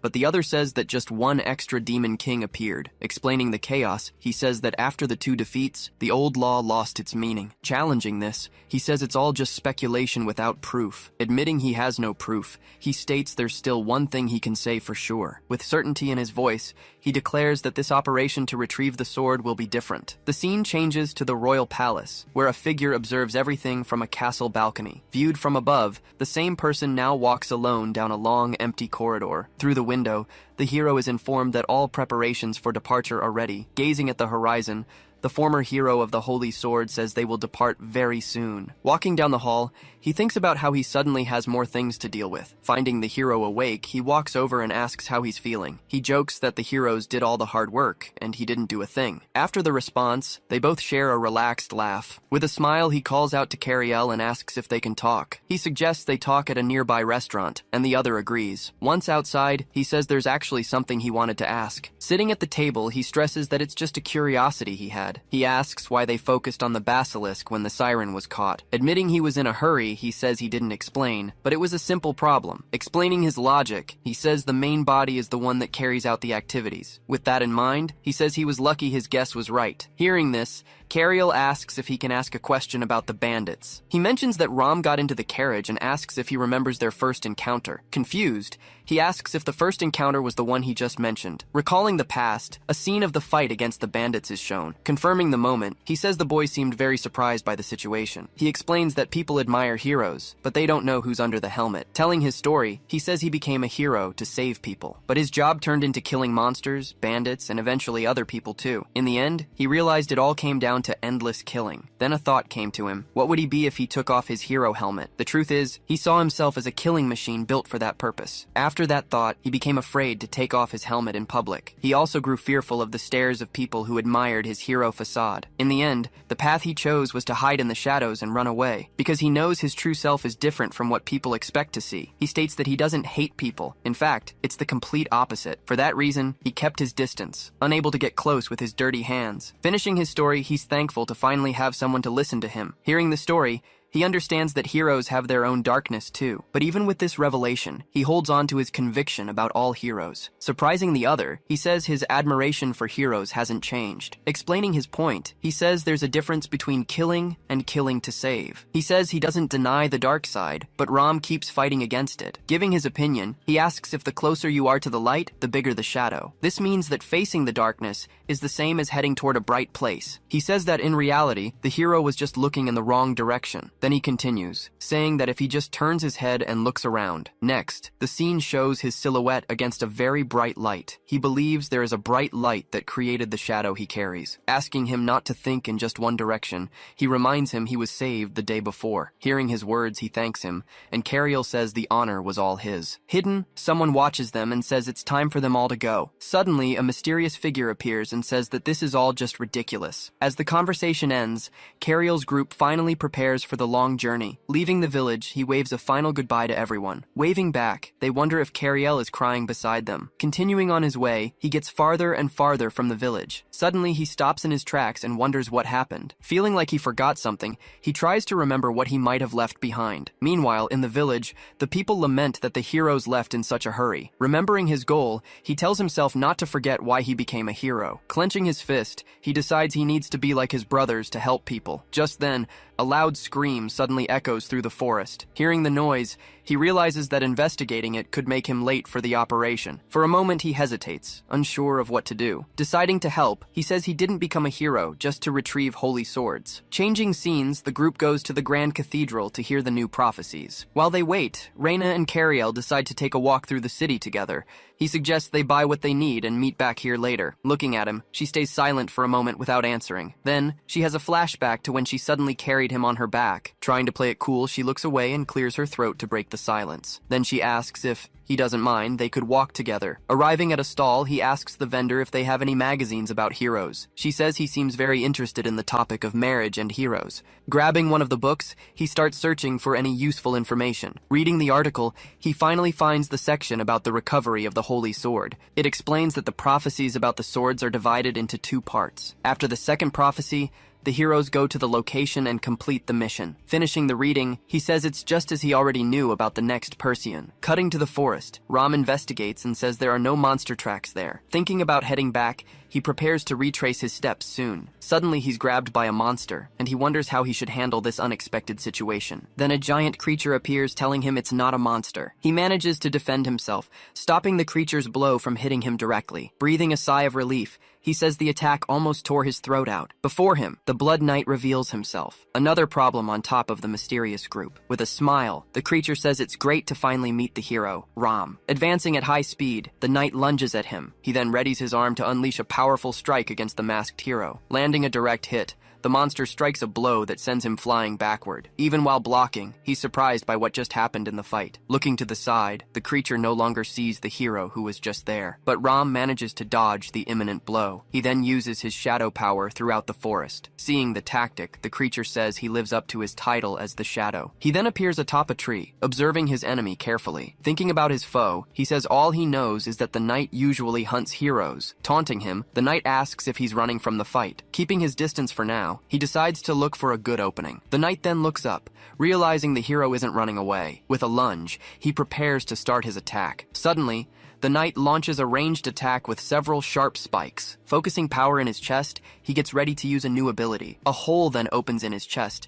releasing a massive amount of energy. With a wave of his hand, he fires a blast that covers the entire area. Caught in the attack, the hero is dragged along by the powerful wave of energy. As he runs, he wonders what kind of strange ability just hit him. Analyzing the technique, he questions if it works by circulating all the blood in the body. After seeing the attack, he understands he can no longer avoid a direct fight. Warning that the tricks are over, the knight says there are others to replace him. Very calmly, he tells the knight not to worry about that detail. Preparing to fight, he says he gave up on hiding a moment ago. Saying he doesn't expect much, the knight asks him to become a valuable trophy. The scene changes. Someone asks Cariel if he seems to like heroes. He says yes, but the figure replies that she doesn't actually like them very much. Surprised by the answer, he asks if there's a reason for that. The hooded figure then explains that reality is different from what she thought. Not quite understanding, he says he didn't get what she meant. She then asks a question and tells him to look in a specific direction. Pointing to the children, she says they seem to be playing together over there. She describes the well-dressed boy as the center of attention, loved by all. The other child is thin and set apart, so she creates a hypothetical situation. She asks who he would save if he could only choose one of the 2 boys. He then begins to answer the question she just asked him. He states that he would, in fact, save both children without exception. Hearing his answer, the figure says that's exactly what she expected. She says that people who only know heroes from stories always say things like that. Explaining her point, she says that reality is very different from heroic tales. She claims that the decision of who to save has already been made, outside of the stories. Disagreeing, he says that heroes don't place conditions on saving people. With conviction, he states that their stories are reality, not made-up lies. Realizing the difference, She says they really can't communicate properly. Revealing the truth, she tells him she overheard his conversation with the hero yesterday. Shocked by the revelation, he asks what she just said. Saying actions speak louder, she warns that she'll show him instead of asking. Just then, a shadow attacks and traps the boy who was playing nearby. Grabbing the boy tightly, the shadow creature holds him completely still. Seeing this, he yells, asking what she's doing to the boy. Trying to stop him, she asks where he thinks he's going. The shadow then lunges forward and traps him, preventing him from getting near the boy. Stomping on the ground, he tries to break free to help the boy in danger. Frightened, the townspeople scream and point toward the two children. By trapping both boys, she forces him to make an impossible choice. Asking if he can feel reality now, she stares at him with a dark gaze. Arriving suddenly, Reina declares that she will save both boys. She then begins to gather a large amount of power in her feet. Declaring she was unaware of such words, she unleashes all her power at once. With that, a huge explosion erupts, hitting the entire surrounding area. As the dust settles, the area is completely covered in a dense smoke. Even after the hit, the mysterious figure is still standing in the middle of the smoke. Then, she regenerates completely, recovering from all the damage she took. Charging at the creature, he gets ready to land a precise strike. With a swift move, he tries to strike the figure's neck, but she dodges. Seeing the regeneration, he notes that the enemy heals without any sacred power. The healing is just like a basilisk's, which makes him understand the situation. But the figure prepares a counterattack. She then lands a powerful blow to Cariel's stomach. Reina just watches the scene unfold before her. With a stomp, the creature traps Reina with vines from the ground. Grabbing the child,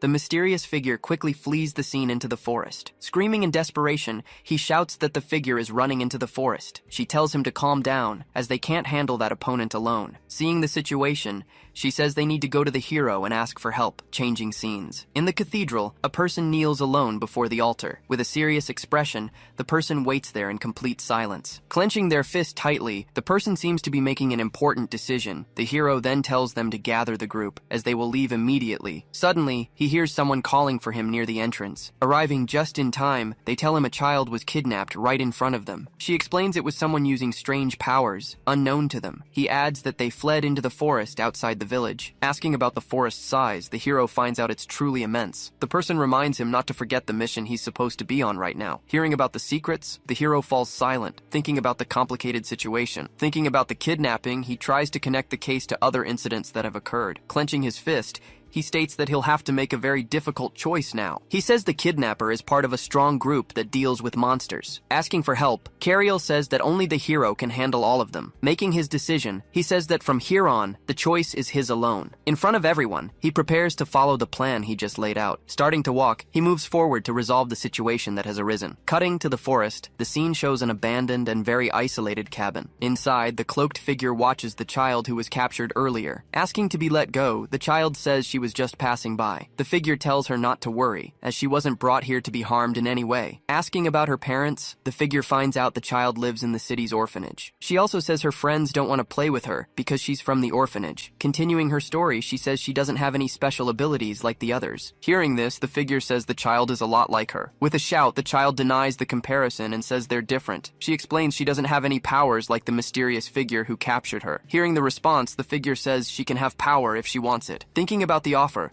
the child believes that with power, her friends would accept her. With power, she imagines her friends would finally stop ignoring her. She also dreams that the teachers at school might finally praise her for something. Reinforcing the idea, the figure says there's only one condition. In desperation, the child screams she'll do anything to have that power. In tears, she anxiously waits for the condition to be revealed. Then the figure says the condition is to become a monster, just like her. Revealing her identity, she says that no one will ever save people like them. With a monster's power, she says the child won't need anyone's help. Refusing the offer, she says she just wanted power to make more friends. Crying, she says she just wanted to be saved by the hero when she was in trouble. Faced with this answer, the figure just grits her teeth in silence. Stating she won't save her, the figure suddenly grabs the child. Revealing her form, she claims there are no real heroes in the world. Just then, a swift attack cuts through the room, interrupting the scene. Landing on the ground, someone appears to protect the child from danger. Looking at the newcomer, the child says he really came to save her. Leaping towards its opponent,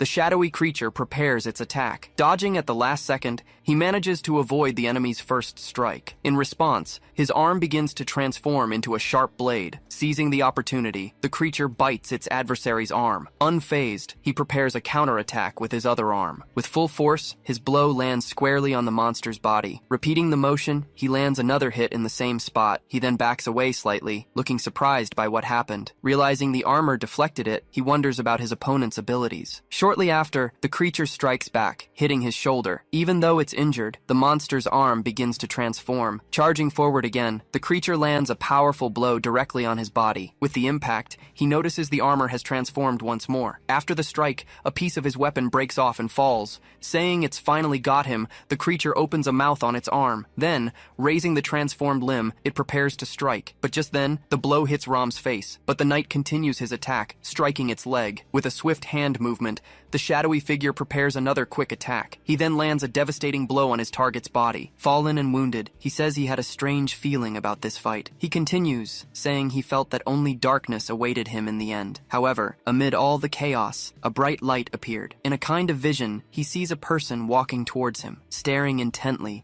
he seems to remember something important from his past. In the memory, a voice says the light will be with the boy until the very end. Returning to the fight, the creature's body is suddenly and completely destroyed. Now safe, he remarks that someone actually showed up to rescue him. Observing the newcomer, he laments that it's a carriel and not a hero. He comments that the young man wasn't all talk after all, and had followed him. Noticing the weapon, he says the carriel brought a sword he's never used. The young man then replies that the sword belongs to Master Aquila. At that, the hero informs him he can't go with him to find the child. Confused by the statement, he says he doesn't quite understand what he means. He explains that the opponent is too strong, making it a job for the hero. Hearing this, the man in armor asks if the carriel isn't a hero too. He confirms that he is, and because he's a hero, he cannot go rescue the child. With a shocked expression, he finally seems to have understood what the hero meant. Choosing to save more people, the hero has decided he needs to retrieve the sacred sword. Clenching his fist, the young man refuses to accept this logic and this choice. He agrees that retrieving the sword is the hero's task, so he makes a decision. With conviction, he declares that he will go alone to save the child. Turning around, he tells the girls that he's leaving right now, but the hero asks him to be careful what he says around the others. A voice calls out, asking the carriel to wait a moment. He stops walking and turns his head to see who called him. The hero then offers him the sword, asking him to accept the item. He refuses, saying the sword belongs to the hero, who reassures him. The man in armor then says he will tell him the prophecy. He reveals that in the highest place, the one who harmed the child will appear. Changing scenes, someone asks why they kidnapped the child. The shadowy figure says it's not a kidnapping, but rather giving a choice. He accuses it of being a monster, trying to turn the child into one. Defending itself, the creature says it doesn't matter, as long as it saves the outcasts. Furious, the young man yells for the creature to shut up. He says that if it really cared, it wouldn't force its values on the child. He then asks the creature directly if he is wrong. In response, the shadowy being says that everyone has their untold stories. He retorts that it's a monster, and he was an idiot for even talking to it. Watching the scene, the child looks completely frightened by all the shouting. Saying enough talk, he announces he's taking the child back. The creature comments that his words are harsher than it imagined. Continuing, it says that someone without abilities arriving so quickly was suspicious. Therefore, it already expected the young man to have brought companions with him. At that moment, a person appears and lands a powerful blow on the creature. Hitting the ground, the attack carves a crater with the force of its impact. Taking advantage of the distraction, Cariel charges forward and strikes, but the creature manages to retaliate, hitting Cariel in the face. Even after being hit, he keeps his eyes fixed on his target. Wielding the sword, he prepares to finally counterattack. Meanwhile, the creature is thrown back by the attacks. Seeing an opening, Reina runs towards the monster to attack. With her movement, she creates magic bullets. Stomping on the ground, the creature begins to form a barrier around itself. Destroying everything around it, the creature manages to escape the barrier that held it. Then, it says it will show them something very important. Finishing the sentence, it says that becoming a monster isn't so bad. Facing the creature, he prepares for the coming fight. Giving instructions to the girl, he tells her to use fire magic first. She agrees to the plan, preparing her magic with a determined look. With everything ready, he says it's time for them to move in. Launching the attack, he leaps forward while his companion prepares a spell, but the creature manages to grab the child, who screams in surprise. With its hand, the monster forcefully grabs the child's hair. Then, the child's body begins to be engulfed by the being. At that moment, the monster transforms, revealing a new and threatening form. Facing Cariel, the creature now shows its full monstrous appearance, once. Without a second's hesitation, the young man charges forward, sword in hand. Suddenly, an attack tries to hit Cariel and Reina. From the ground, several sharp spikes erupt, heading their way. Realizing the danger, he's shocked to see the spikes rising up. Hit head-on, he is thrown back by the unexpected blow. Unleashing a blow, his companion fires an attack towards the monster. With a cry, the girl focuses her power into the attack she's casting. Hitting the ground, her attack causes a massive impact explosion. Surprised, she wonders what happened, as the blow barely had any effect. Faced with the situation, the two prepare to confront the giant creature. He realizes that this monster is clearly overpowering them. Then the creature asks if they won't give up, despite the power difference. Noticing the fire isn't working, she says they need to use stronger spells. At that, she asks when the support from the cathedral will finally reach them. Changing scenes, a soldier questions if the forest has always been this way. Staring at the walls, the knights ask what those strange things are. Back in the fight, the girl prepares a much stronger fire attack. Firing it at the monster, her attack lands a direct hit on the opponent. After the explosion, the ground is completely destroyed and covered in ash. Even after being hit, the monster remains standing, smoke rising from its body. Standing still, they watch the creature recover from the previous fire attack. Tired, she realizes her intermediate fire magic had no effect. Then,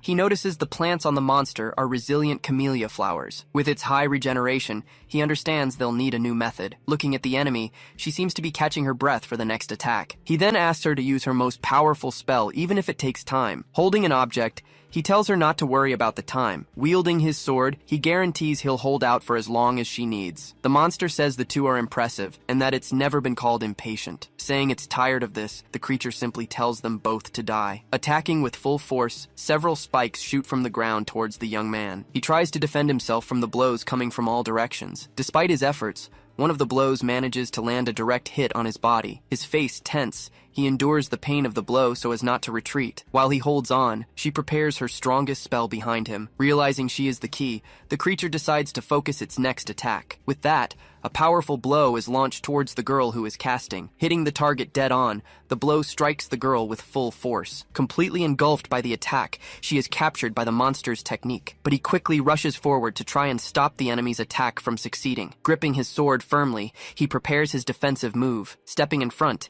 he takes the impact of the blow to protect his companion. With difficulty, he tells himself he just needs to hold on a little longer. Thrown to the ground, he is crushed by the power of the creature's attack. On the ground, he mutters for her to wait as a strange energy begins to surge. Suddenly, a huge explosion erupts from where he had fallen. Then, amidst it all, a dark and monstrous silhouette appears. The monster asks if he's okay, saying he's just taken a beating so far. Getting up, he says this is nothing compared to the beating the monster is about to take. Confused, the creature turns around upon hearing a strange noise behind it. Focusing the energy in the palm of her hand, she prepares her final attack. Right after, the energy expands into a giant and very powerful sphere. Seeing the danger, the creature realizes it needs to block the blow at all costs. At that, it creates a barrier of spikes to try and stop the attack. With a powerful cry, the girl finally unleashes all her accumulated magic. Then, a massive fireball hurtles towards the monster. In complete darkness, a lone figure suddenly appears, changing the scene. Asking where they are, the person seems very confused by the situation. Then, the only thing that appears in front of them is an empty chair. Approaching the object, the figure decides to sit right there. As they sit, old memories begin to return to their mind. Remembering his brother,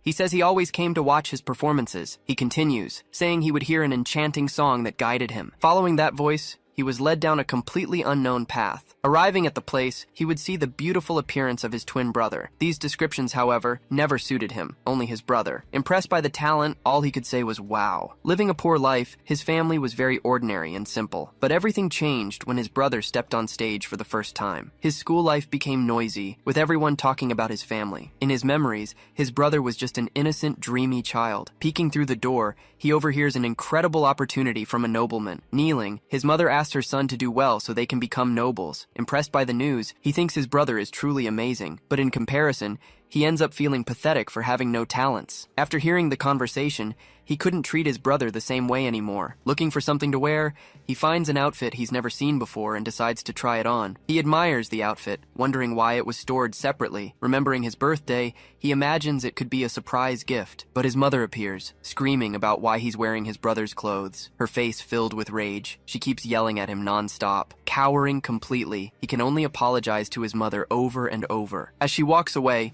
He thinks it was the first time he'd ever seen her like that. He decides he'll apologize since his brother is kind and will forgive him. Just then, his brother appears, saying he heard he wore his clothes. Saying it's okay, he asks his older brother to understand their mother. He invites his brother to see a play about a hero and a princess, but he refuses the invitation, asking who still watches that kind of thing. Crouching in the corner, he decides not to get attached to storybook heroes anymore. At that moment, his father approaches and asks what he's doing there. With a click, he realizes there's someone more heroic than anyone. Hugging his father, he calls him wonderful and says he never changes. Carrying his son, the father asks if something happened and offers to help. The scene changes, showing monsters that have appeared and attacked cities and villages. Suddenly, a giant creature appears, destroying everything around it. Trapped in the rubble, he coughs hard and seems badly injured. In despair, he realizes he can no longer feel his legs. In a weak voice, he starts asking for help to get out. Looking up, he sees his father's face amid the destruction. In the doorway, his father's silhouette appears through all the smoke. Searching for him, the father looks around as his son calls out to him. Asking him to speak up, the father seems unable to hear him. Thinking their eyes met, he believes he'll be saved now, but his father extends a hand to the side, as if to support himself. Suddenly, a strange voice asks if he is the second son. Confused and scared, he keeps looking at his father's figure. In a weak voice, he calls to his father again, trying to understand the situation. Ignoring the call, his father turns and starts to walk away. Even as he cries, the father keeps walking away while his son screams in desperation. In shock, he wonders if his father could really do that. Trying to push away the bad thoughts, he keeps begging for help. He pleads desperately, asking his father to please save him. Just then, his father's hand reaches the door and begins to close it. Heartbroken, he begs his father not to go. Saying it's a lie, he begs his father not to abandon him. Trapped in the darkness, he felt the end slowly approaching. Begging for help, he says he doesn't want to die like this. Seeing the house in flames, he wonders why his father asked that question. Not understanding why, he lies fallen among the debris. His mind fills with confused and very painful thoughts. Deciding not to know, he just accepts what happened that day. With the fire consuming everything, the painful memory finally comes to an end. Back in the present, he looks around through the dense smoke. Complaining about the situation, he says he can't see anything. But suddenly, a silhouette appears in front of him, amidst the dust. With wide eyes, he seems to recognize who is standing there. As it's hit, the monster's body begins to be consumed by fire. Shocked by the scene,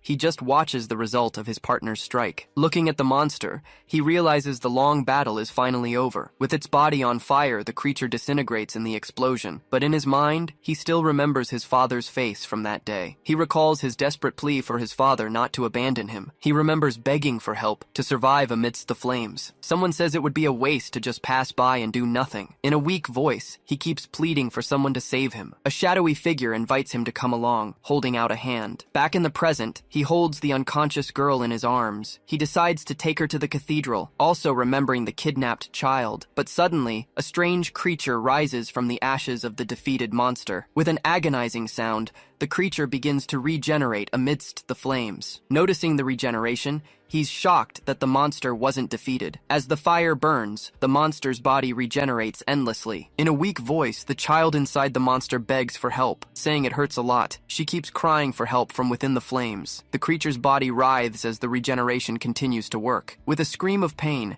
the child and the monster seem to fuse. Frightened, he hugs his companion to protect her from the horrible scene. With a determined look, he turns to face the newcomers. The soldiers arrive, asking if he's hurt and preparing to fight. Ordering the attack, the knights charge toward the flaming monster. Amid the confusion, he desperately asks where the child is. Looking at the fire, he realizes the child is still trapped in the monster. Finally finding her, he spots the child coughing amidst the flames. With open arms, the flaming creature faces the approaching soldiers. Leaping into combat, the knights advance all at once against the monster. One of the soldiers is hit head-on by a fiery blow from the enemy. Screaming in pain, he shouts that he's alive and charging the monster. Running through the fire, the two soldiers try to get closer to the main target. With a serious look, the group's leader keeps advancing without fear of the danger. Preparing to attack, one of the knights grabs his clothes and is thrown back, dodging the blow. Calling for focus, the leader says the opponent's attacks are very erratic. Then he questions what the other meant by the word erratic. Inside the flames, the child's silhouette contorts strangely. He says that, from his perspective,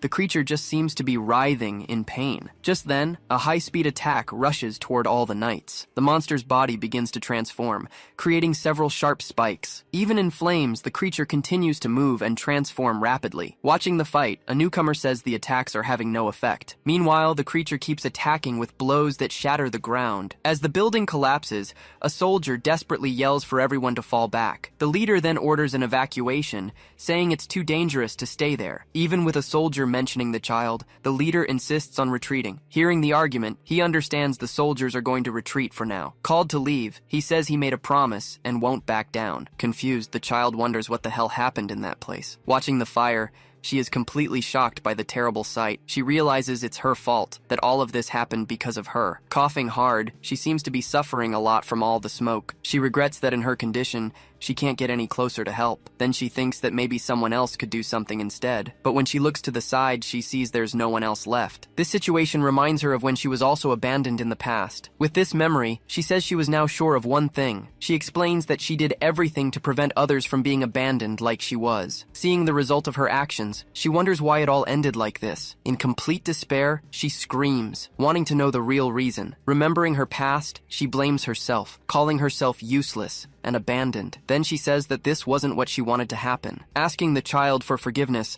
she apologizes for everything she's done. With the ground shaking, the situation becomes even more chaotic and dangerous. Confused, the creature wonders why he's blaming himself for what happened. Without a second thought, he charges toward the flames. Surprised by his action, the creature doesn't understand what he's going to do. With a clenched fist, he seems to be preparing for what's next. Gritting his teeth, he struggles to withstand the intense heat. On the ground, the child watches everything with a frightened look. Amidst the fire, he holds back the debris that was about to fall on the child to rescue her. Feeling the pain of the burns, he throws the debris aside. With the child in his arms, he manages to escape the flames. Watching the scene, the creature notes that he jumped into the flames to save her. She realizes he's saving everyone, just as he promised. Then she wonders what would have happened if things were different. Turning his back, he starts to walk away from the battle site. With a sad look, he continues to watch the scene from a distance. She wonders if anyone would have reached out to her in the past. In her eyes, a reflection shows a figure amidst the flames. On the ground, the creature's body begins to slowly disintegrate. Amidst the fire, the creature's silhouette vanishes completely. She questions if anyone would have reached out a hand to help her. Back in the present, he extends his hand toward the fallen creature. Confused, she doesn't understand what is happening at that moment. She asks why he is reaching out his hand to help her. Confused, he asks if she doesn't need help. She replies that she does need help, but still seems quite hesitant. With her head down, she seems to feel very ashamed. Facing him,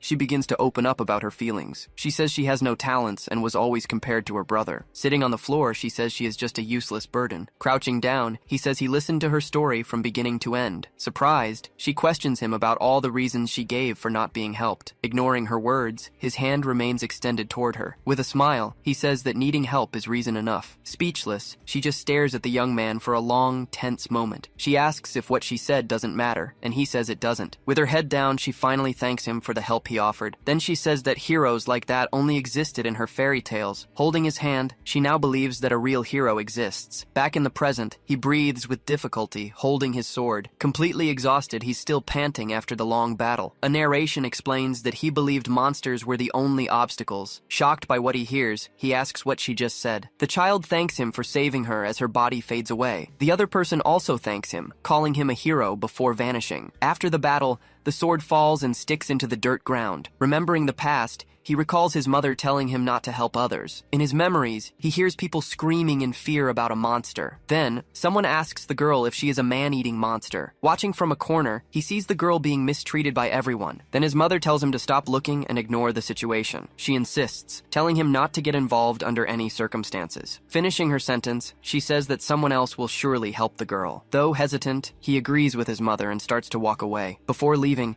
he manages to take one last look at the scene. Curled up on the ground, the girl cries while covering her face with her hands. Inside the girl's eye, a strange symbol glows mysteriously. His eyes wide, he is in shock at what he just saw. Ignoring his promise, his body moves on its own and he grabs her arm. After that, he only remembers coming back and getting a lecture. She asks if he's awake, and he responds by asking if she's okay. She says she's fine as she's been treated, but he looks unwell. He explains that he set out for revenge, thinking he would only face monsters, but that monster had a face asking for help, the same one he saw when he was young. Even Even with that expression, he couldn't stop the swing of his sword. With a frightened look, he says he kept attacking because he was scared. Frightened by the flames, he simply gripped his sword tighter. Questioning if he has a choice, he says he's always been dragged along by others. But she comforts him, saying that none of it was his fault. With a clenched fist, he remembers the creature called him a hero. He wonders why, since he gave up on being a hero a long time ago. He laments that if he were a hero, everything would have been very different. With a sad look, he says he was sure he had already given up. Even with the odds against him, he says it doesn't matter how much he thinks. Crying, he admits that in the end, he couldn't give up. With conviction, he affirms that, just as he thought, he wants to become a hero. The narration explains that the prophecy guides them to the top of the tower. Facing the tower, he stares at the immense labyrinth before him. He explains that this is the Echidna Tower, a tower-shaped labyrinth. Behind the tower, the sky seems to be completely split in two. He continues, saying that's where the Demon King appeared from. Confused, he turns around as he feels a strange presence coming from the sky. Just then, a giant, terrifying eye opens in the middle of the sky. With its reflection in his eyes,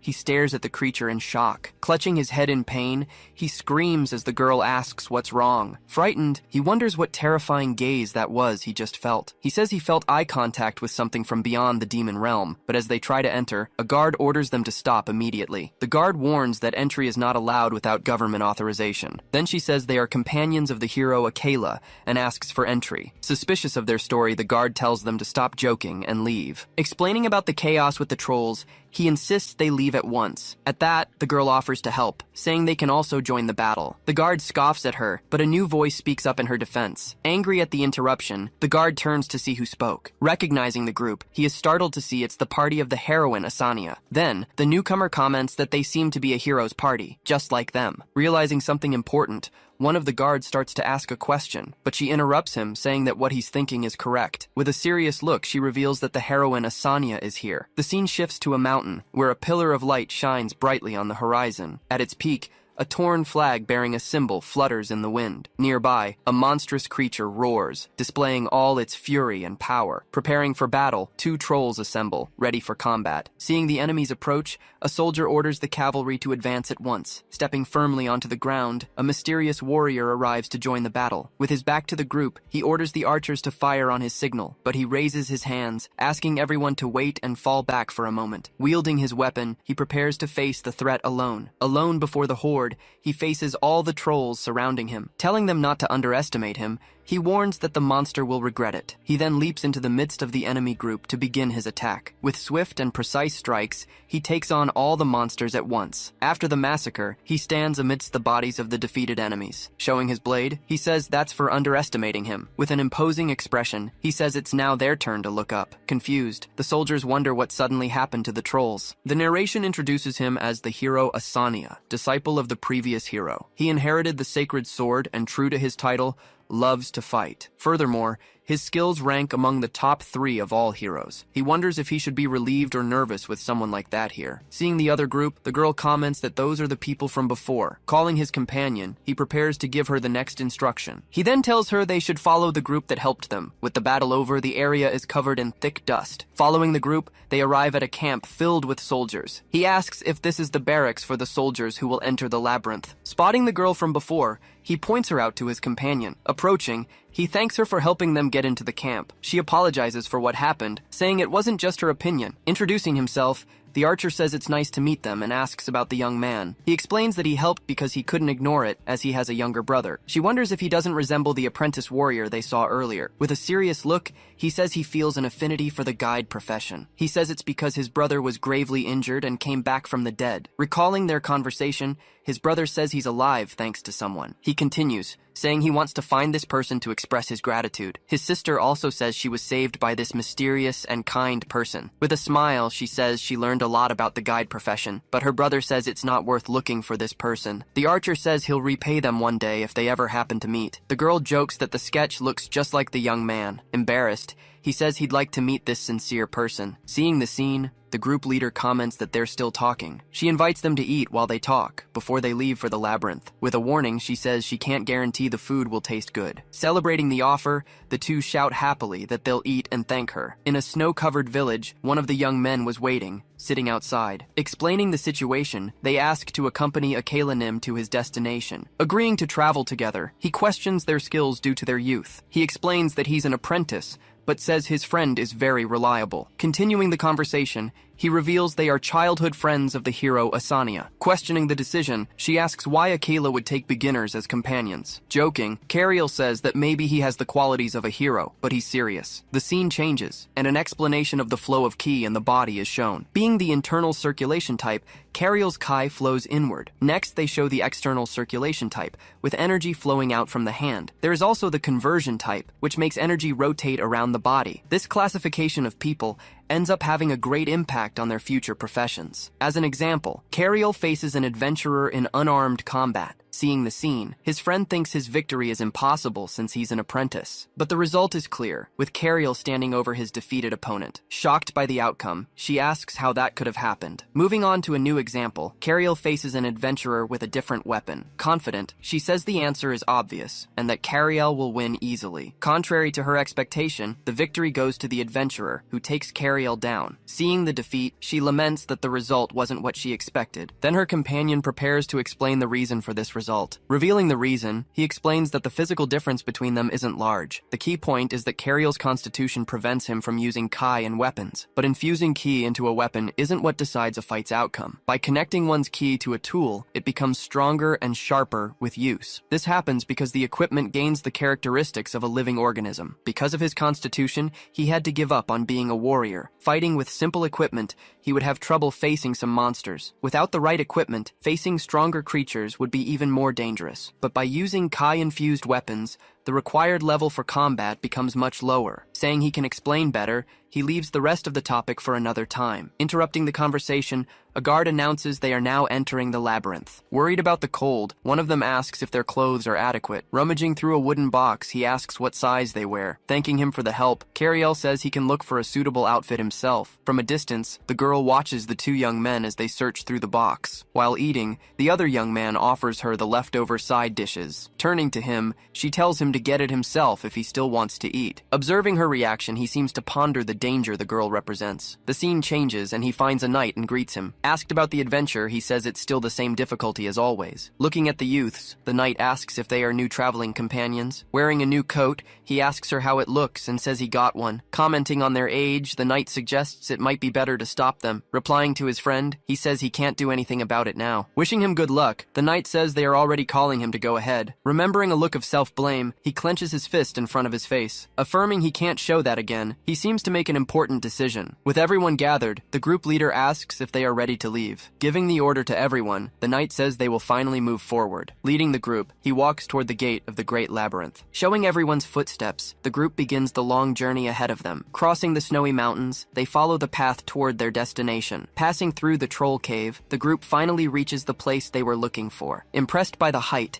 the youths look up at the vastness of the place. With a focused gaze, Cariel says they have finally arrived where they needed to be. A sacred sword has appeared in the labyrinth, gathering heroes to try and retrieve it. Among all the heroes gathered there, the owner of the sacred sword may finally be born. The explanation continues, saying that the sword's owner will finally appear. Introducing the Echidna Labyrinth, a tower divided into 7 floors. On each floor, one of Echidna's children guards the adventurer's path. But on the 7th and final floor, the mother of monsters, Echidna, is always waiting. As they get closer, the labyrinth structure looks even more impressive. Looking up, Cariel notices the unbelievable height of the labyrinth's entrance. Thinking about who's nearby, he feels safer going in. Inside, on the 1st floor, one of the guards complains that he's been waiting for hours. Hearing footsteps, he realizes the sound isn't coming from above, but from behind him. Just then, the hero Asania appears, saying he knew some would get here first. Questioning the delay, he asks why the holy sword hasn't been retrieved yet. The guard replies that the heroes went up, but they haven't come back down. Finding this unexpected, he asks which heroes are currently in the labyrinth. Unsure, the guard answers that he believes there are 3 heroes in there. Continuing his explanation, the guard begins to list the heroes present. Decisively, he says they'll go up immediately to handle the situation. Remembering something, the guard turns to share another important piece of information.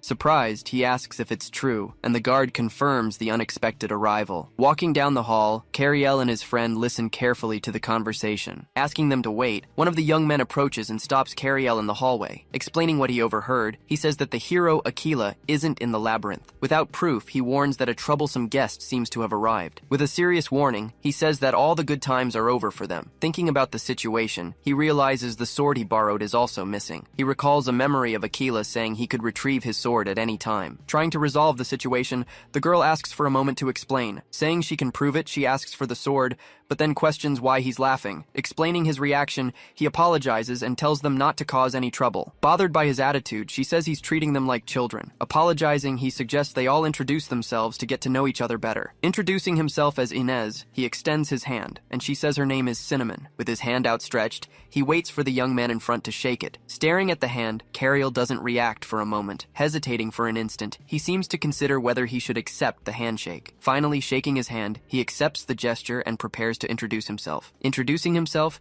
he asks if he can call her Nuna, surprising the girl. Complaining to him, she says he ignored her when she asked for the same. Not knowing what to say, Cariel stays quiet and just listens to her complaint. With a smile, Inez says he can call him whatever he wants. Moving to an outdoor area, they arrive on the second floor of the feared labyrinth. Coming out of a doorway, a mysterious person finally appears in their path. Near a body, a guard watches the person standing in the doorway. Seeing the scene, Asanya says he figured that's why there were no monsters. Greeting Asanya, another hero appears and says it's been a while. Complaining about the mess, Asanya asks if he couldn't have handled them better. Stepping on the body, the hero says monsters just need to be killed no matter how. Without beating around the bush, Asanya asks why he came unannounced, and if he felt it too. With a hand on his chin, the hero confirms that he felt it as well. Finding the word vulgar, he says he didn't come here to trade jokes with him. Explaining his reasons, he says he came to retrieve the sword, and because of the entrance. Confirming their suspicion, both heroes had sensed the presence of the Demon King. Arriving at the entrance, they prepare for the challenge of the labyrinth's third floor. With his hand on his chin,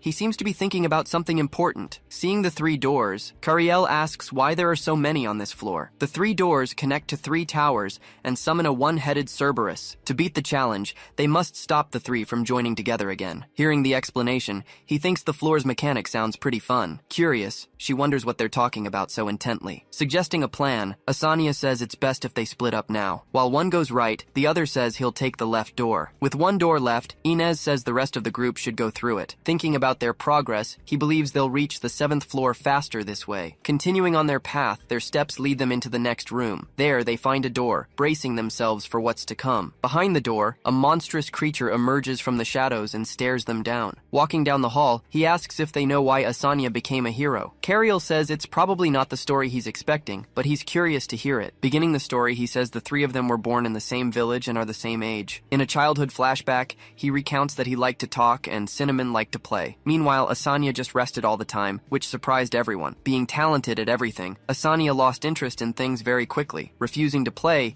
he'd say it was too much trouble because he always won. But one day, he explains, a big event changed everyone's routine. She worriedly asks if it was monsters, but he tells her a famous person arrived. She seems much more relieved to hear her friend's answer. Teasing the girl, he asks if that's what she wanted, and she curses at him. Confirming the story, he says that a very famous person came to their village. The hero Perseun had arrived to deal with the monsters in the nearby area. After he left, Asanya decided he would become a hero too. From that day on, he changed and started training until he became a hero. Finishing the story, he says that's why they've traveled together since they were kids. Laughing at the situation, Cinnamon comments that the idiot was right next to them. Finding it all strange, Cariel says he hasn't seen any monsters in the tower so far. Agreeing with him, Inez also wonders if she's misunderstanding something. Thinking about the possibilities, Cinnamon tries to guess what might have happened there. She then asks if the 2 heroes went to the other side of the tower. Just then, a vibration starts, with a sound that gets closer and closer. Coming from the darkness, Asanya senses something suspicious. He says that if he's not careful, he'll be crushed. Advancing quickly, a monster moves toward Asanya at full speed. He then readies his body to strike the creature. Continuing the movement, he approaches the monster to finish the attack. With all his might, he prepares a blow to finish off the enemy. Then he lands a powerful blow on the creature. The impact of the strike hits the monster head on. Running down the hall,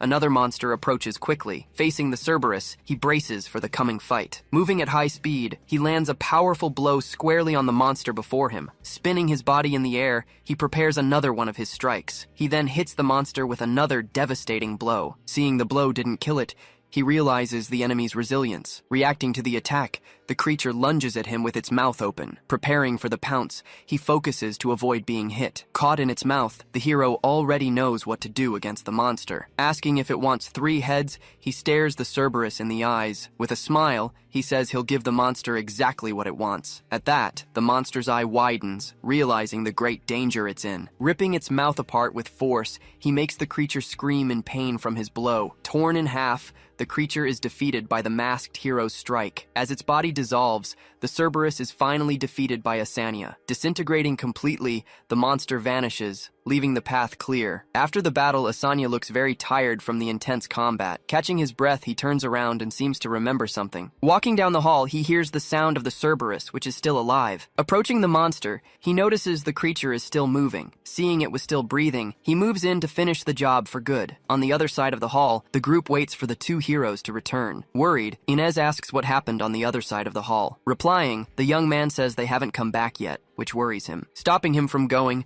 Asania tells them not to worry and to wait. With no reason to hurry, the Cerberus waits for them in the hall. Before long, they reach the entrance to the 5th floor of the labyrinth. Opening the door, they prepare for the next challenge they will face. Out of the darkness, a slow, careful step is taken in the dark hallway. Then, a tall, shadowy figure emerges, waiting for them in the middle of the passage. Mistaking the figure for a monster, a hero is corrected by his companion. Justifying the mistake, he's told it's understandable given his age. Complaining about his age, he asks what the hero is doing alone in this place. Looking around, Cariel realizes that person is the hero they were looking for. Revealing his identity, he introduces himself as the great hero, Helium. Named a hero at a very young age, he wields the power of the sun and is adored. Admitting his jealousy, he confirms what his friend just realized. With a smile, the creature asks what they were so jealous about. With a serious look, Cariel braces himself for what's to come. Asking everyone for silence, the heroes prepare for the creature's appearance. Then the creature emerges, saying it's time to answer their questions. Introducing herself as the Sphinx,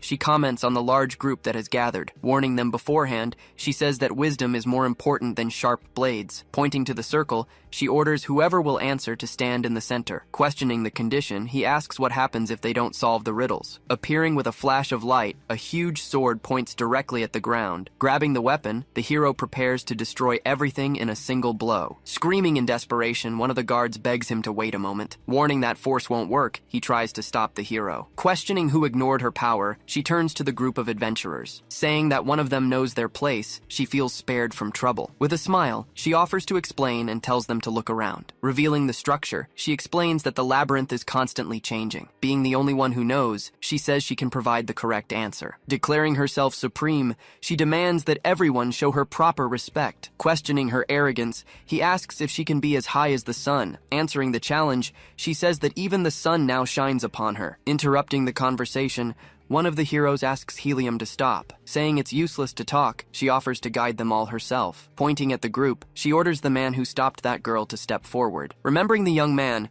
the guard asks if the creature is referring to him. Seeing that he is the guide, they find his presence in that place strange. Worried, his friend says he doesn't have to force himself to do this. Not knowing the consequence, he says he didn't hear what happens if they fail. Remembering a detail, the Sphinx says they forgot something important. With a frightening smile, she questions if he really doesn't know the answer. Taking a deep breath, he prepares to face the challenge ahead. Saying he has no choice, he decides he has to do it anyway. Taking a step forward, he tries to remember his notes on the Sphinx. Standing in the center of the hall, he prepares to answer calmly. Finding the situation ironic, one of the heroes comments that he was also called. Appreciating the courage, the Sphinx prepares to start the challenge right away. Confident, Cinnamon says this kind of riddle won't be difficult for Cariel, but seeing him quiet, she wonders why he hasn't answered yet. Cursing the situation, he can't believe the question he just received. Observing his difficulty, the Sphinx seems to be waiting for his answer. Laughing at the situation, she says she gave him the easiest question out of pity. Telling him to try harder, she offers help to solve the great riddle, suggesting they use force. One of the heroes is interrupted by his companion. Asking them to wait, she says that Cariel's actions always have a reason. Finally giving the answer, he says it is a human being. Explaining the riddle, the 4 legs in the morning represent everyone's childhood. Then, the 2 legs represent youth, and the 3 old age. With a smile on her face, the Sphinx confirms the answer is correct. Relieved by the answer, the guards celebrate passing the challenge. Reina smiles and claps, celebrating her friend Cariel's victory. Laughing at the celebration, she warns them not to relax, as she will ask the next question. Surprised by this revelation, the hero wonders about the next question. Realizing the situation, they discover it's not just one question. Worried about the situation, Reina calls out to Cariel, her hands clasped together. Realizing he has few answers, he decides he needs to flatter the Sphinx now. Looking up, he prepares to humble himself as much as possible. The Sphinx then asks about two sisters who give birth to each other. He realizes the question was a very famous riddle. Remembering his father's notes, he sees that his plan is working well. Thinking she doesn't act on instinct, he decides to buy some time. Turning around, he announces he will answer,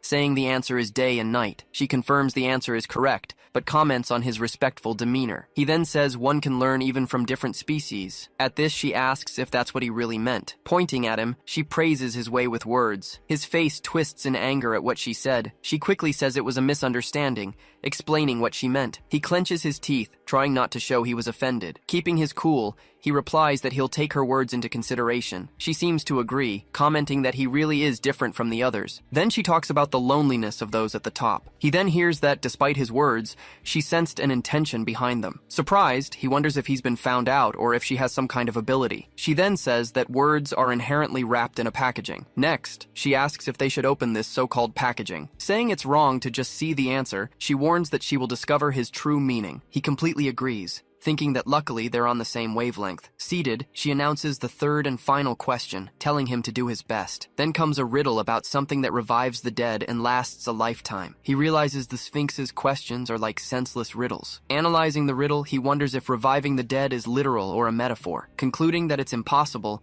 he believes it must be figurative. Then, he questions what it would mean to be rejuvenated, as he's never heard of it. As for laughing or crying, he considers it might be something that influences him. Finally, he reflects on being born in an instant, but lasting an entire lifetime. Watching him closely, the Sphinx seems to silently await his answer. She notices that, unlike before, something seems to have changed about him. Staring back, he wonders what she could be hiding. Suddenly, a gasp of surprise escapes her as she observes him. At that moment, she seems to have finally realized something important about the young man. Deciding to stop reasoning, he tries to visualize the answer in his head. With his eyes closed, he begins to think about what makes him young. An image of his younger self appears in his mind like a memory. Remembering the past, he hears a voice calling his name, Cariel. The young boy then turns to answer the call he heard. He continues to respond as if recognizing that person. Imagining what revives the dead, the image of his parents appears. The words he used to say were sir, teacher, and also father. Then, the scene of a tight hug with his family emerges. All of this made him laugh and cry, and it lasted a lifetime. Realizing the answer, he prepares himself and states the solution. He looks down at the floor and reveals that the answer is memory. Confirming the answer, the Sphinx says he is correct. In the middle of the group, the girl looks impressed and celebrates the correct answer. She says he answered well, leaving her quite satisfied, but then she warns that she also discovered his hidden intention. He's relieved to have gotten it right, even though he was caught. She continues, saying that he knows she doesn't appear easily. Sensing the day would be special, she decides to give him a gift. She says he will reach higher than anyone and will never forget her. Embarrassed by her words, he just remains silent. With a simple snap of her fingers, something begins to happen in the area. Confused, he turns and asks what is going on. Immediately after, a huge gate begins to open in front of him. He walks slowly toward the passage that was revealed. On the other side, the girl asks if he's okay, and he says he is. He then wonders what happens to the Sphinx after they get the answers right. Recalling the mythology, he thinks about how she couldn't bear the shame. He turns and faces the dark passage,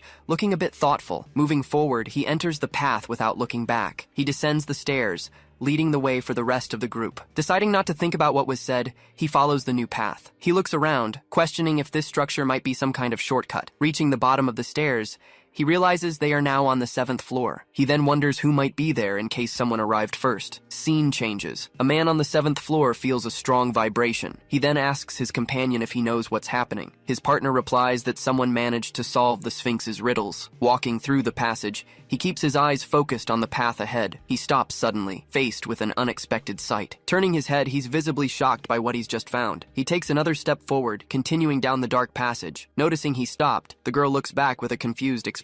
She then calls out to him, asking if Cariel is really okay. He replies that he's fine, but he's still panting and sweating heavily. He realizes the Sphinx wasn't spouting nonsense. Before them appears the 7th floor of the labyrinth, a massive place. The group walks in silence through the entrance of the grand hall. Meanwhile, another group notices someone arrived first because there are no monsters. One of the men suddenly shoves his companion, telling him to get down. Confused, the man turns and sees they weren't alone. He begins to speak, listing the names of 3 heroes, Asanya, Recent, and Helium. They all pay their respects to an old hero named Perseon. He comments on the unfamiliar faces gathered in the same place and welcomes them. Then, they ask if the reason he's there is to retrieve the Holy Sword. One of the heroes asks directly if he has already managed to recover the Holy Sword, but Perseon replies, finding it strange that they would talk about the Holy Sword. He reveals to the group that the Holy Sword has not yet appeared. Discussing the situation, they comment that unusual things keep happening. Then one of them asks his companion what he sensed from the Demon King. He says he felt a presence, but the other asks him to explain it better. He tries to explain, saying it's more in the realm of intuition. Confused, he says the Demon King exists, and at the same time doesn't exist. The other confirms there's no other way to explain this feeling. So, he asks why the man in black came if he didn't sense anything. The man in black just clenches his fist, preparing to answer. He turns and says the reason is that he came to be chosen by the sword. Asking if that's really the reason, he confirms that it definitely is. He tells Asanya he won't stop her, but she asks him to stop her, saying he doesn't want to be remembered as the one who killed a hero. He asks to be stopped. The scene then changes, showing the top of the large stone structure. As they think about the sword, someone waves to them from a distance, catching their attention. Getting closer, the man asks where they came from and complains about his position. He keeps grumbling, but soon spots 2 other people and questions their presence. At that moment, the 2 mysterious figures also realize they've been seen by the group. He then suggests they leave, saying that nothing good will come from getting involved. Approaching, the young man greets Knight Rate and Knight Papura. Riot then thanks him, happy to still be treated as a knight by them. Papura comments that it seems he lost his title, but asks if it wasn't his choice. Watching the interaction from afar, Cariel asks if they're just going to keep talking. He questions if the knights were the guests, noting that their relationship is strange. His companion explains that the situation has changed, talking about the difference between heroes and knights. He finishes by saying that the papacy creates heroes to oppose the Demon King. Explaining the political reasons, he says the Demon King appears in cycles. With power-changing hands, the current situation has broken this natural flow. He then asks about the man from before, wanting to know why he's with the knights. Elsewhere, a young man calls Reyna to search for the Holy Sword on the 7th floor. Cariel invites Reyna to look for the sword, since it would be boring to just wait. The 2 then begin to walk through the enormous stone hall of the labyrinth. Seeing the other group from a distance, she comments that they are going to search for the sword, but he asks her to be quiet, as he needs to check something. He is surprised, as he never imagined he would find the hero Perseon in that place. Just then, one of the hooded heroes starts walking in their direction. Getting closer, he gets Cariel's attention to start a conversation. The hero Helium asks what he wants, commenting on his height. Then the hero accuses him of looking down on him because of his stature. Reyna tries to respond, but Cariel quickly covers her mouth to avoid trouble. He apologizes for what happened, and the hero walks away, telling him to be careful. Hidden, a hooded figure continues to watch everything happening in the grand hall. Walking through the hall, he notes that he can't see the sacred sword anywhere. He wonders if he misinterpreted the prophecy about the highest place. Sitting on a step, he pauses for a moment and starts to think about the situation. Then he has an idea, questioning if the mother of monsters means something else. He also considers if the highest point of the labyrinth hasn't been found yet. Looking up, he concludes that the place in the prophecy is higher than he imagined. Suddenly, he calls out to Reyna, saying he needs to go somewhere, and runs off. As he runs, he hopes his line of reasoning is correct. With a determined look, he thinks about the true location of the sacred sword. Left behind, Reyna complains about how frustrating it is to be abandoned like that. Seeing her alone, the young man asks who left, and she replies, "It was Cariel." She then warns him not to get too close and that she'll pass on the messages. He regrets not being able to see the reaction, but seems to understand the situation. Confused by the conversation, she wonders what kind of story this is. Meanwhile, the conversation takes place in a far corner of the Great Hall. They talk in a more secluded spot, discussing the labyrinth's various blind spots. Speaking of the danger,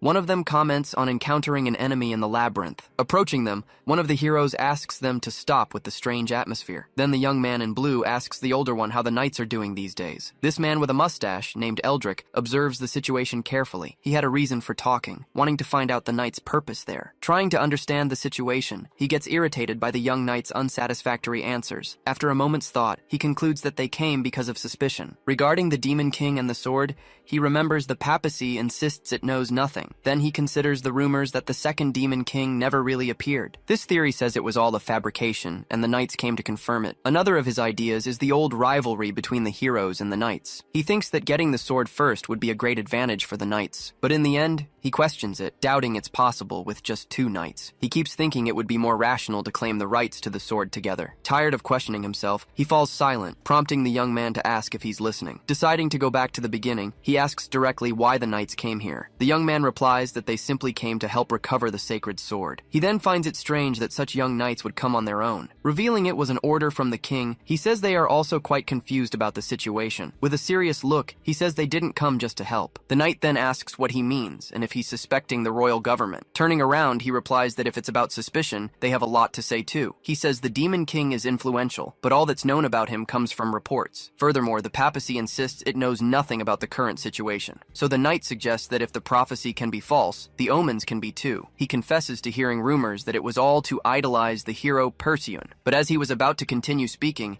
he's interrupted by a shout of, "That's enough!" With an irritated look, he warns that the young man crossed the line a long time ago. Hearing the warning, he just stays silent for a moment. He then apologizes, saying he got carried away for a moment. Eldrick suggests he should rest, but the young man hesitates, saying it's his livelihood. With a distant look, he says the important thing is to have a place to return to. Meanwhile, another group complains they can't find anything. One of the men wonders aloud where the sacred sword could be. Finding nothing, he gets frustrated with the pointless situation. Turning his back, he thinks that this really doesn't make any sense. Eldrick asks if he has other intentions, but the knight denies it, mentioning his family. But then he starts to question the reason for the question, looking to the side. Not understanding, he just asks what Eldrick means by that. With a serious look, he asks why the young man keeps acting that way. The knight plays dumb, asking what he means by that. Just then, one of the heroes approaches, talking about the young man's suspicious gesture. He then says the young man keeps touching his sword, making everyone nervous. Arriving at a new location, he stops for a bit to catch his breath. Crouching among the rubble,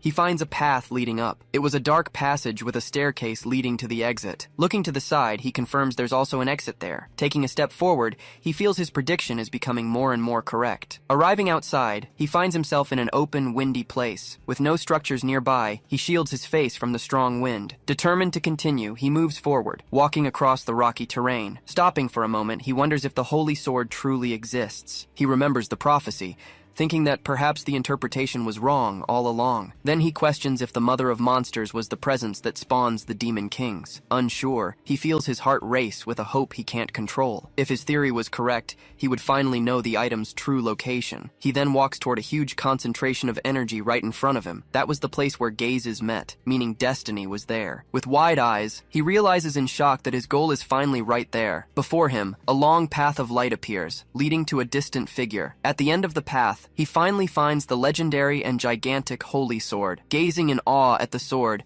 he confirms that it really exists. Completely euphoric, he celebrates, saying that the holy sword is real and it's right there. Smiling, he wonders if by taking the sword, he could also become a hero. Walking, he reflects that the holy sword is a very mysterious object. Suddenly he hears a noise, turning his face, startled by the presence. He hears a voice saying that only the worthy can lift the holy sword. Speechless, he just watches the figure of the great hero right in front of him. Recognizing the hero Perseun, he wonders how he should speak to him. Trying to say something, he stammers, unable to form any words properly. Then he says it's an honor, as he has always admired him since childhood. Thanking him, Perseun congratulates him for his contribution in finding the sword. Then, he asks if the young man is a guide and how he found the sword. He explains that he interpreted the mother of monsters as the kingdom's rift. Impressed with the answer, Perseun praises his insight and asks for his name. Just as he was about to answer, another person begins to approach. A figure in a white hood walks past them, heading toward the sword. Confused by the appearance, he wonders who that mysterious person is. The man stops in front of the sword, observing the object with great attention. Showing his face, he reveals himself to be a monster. He stomps hard,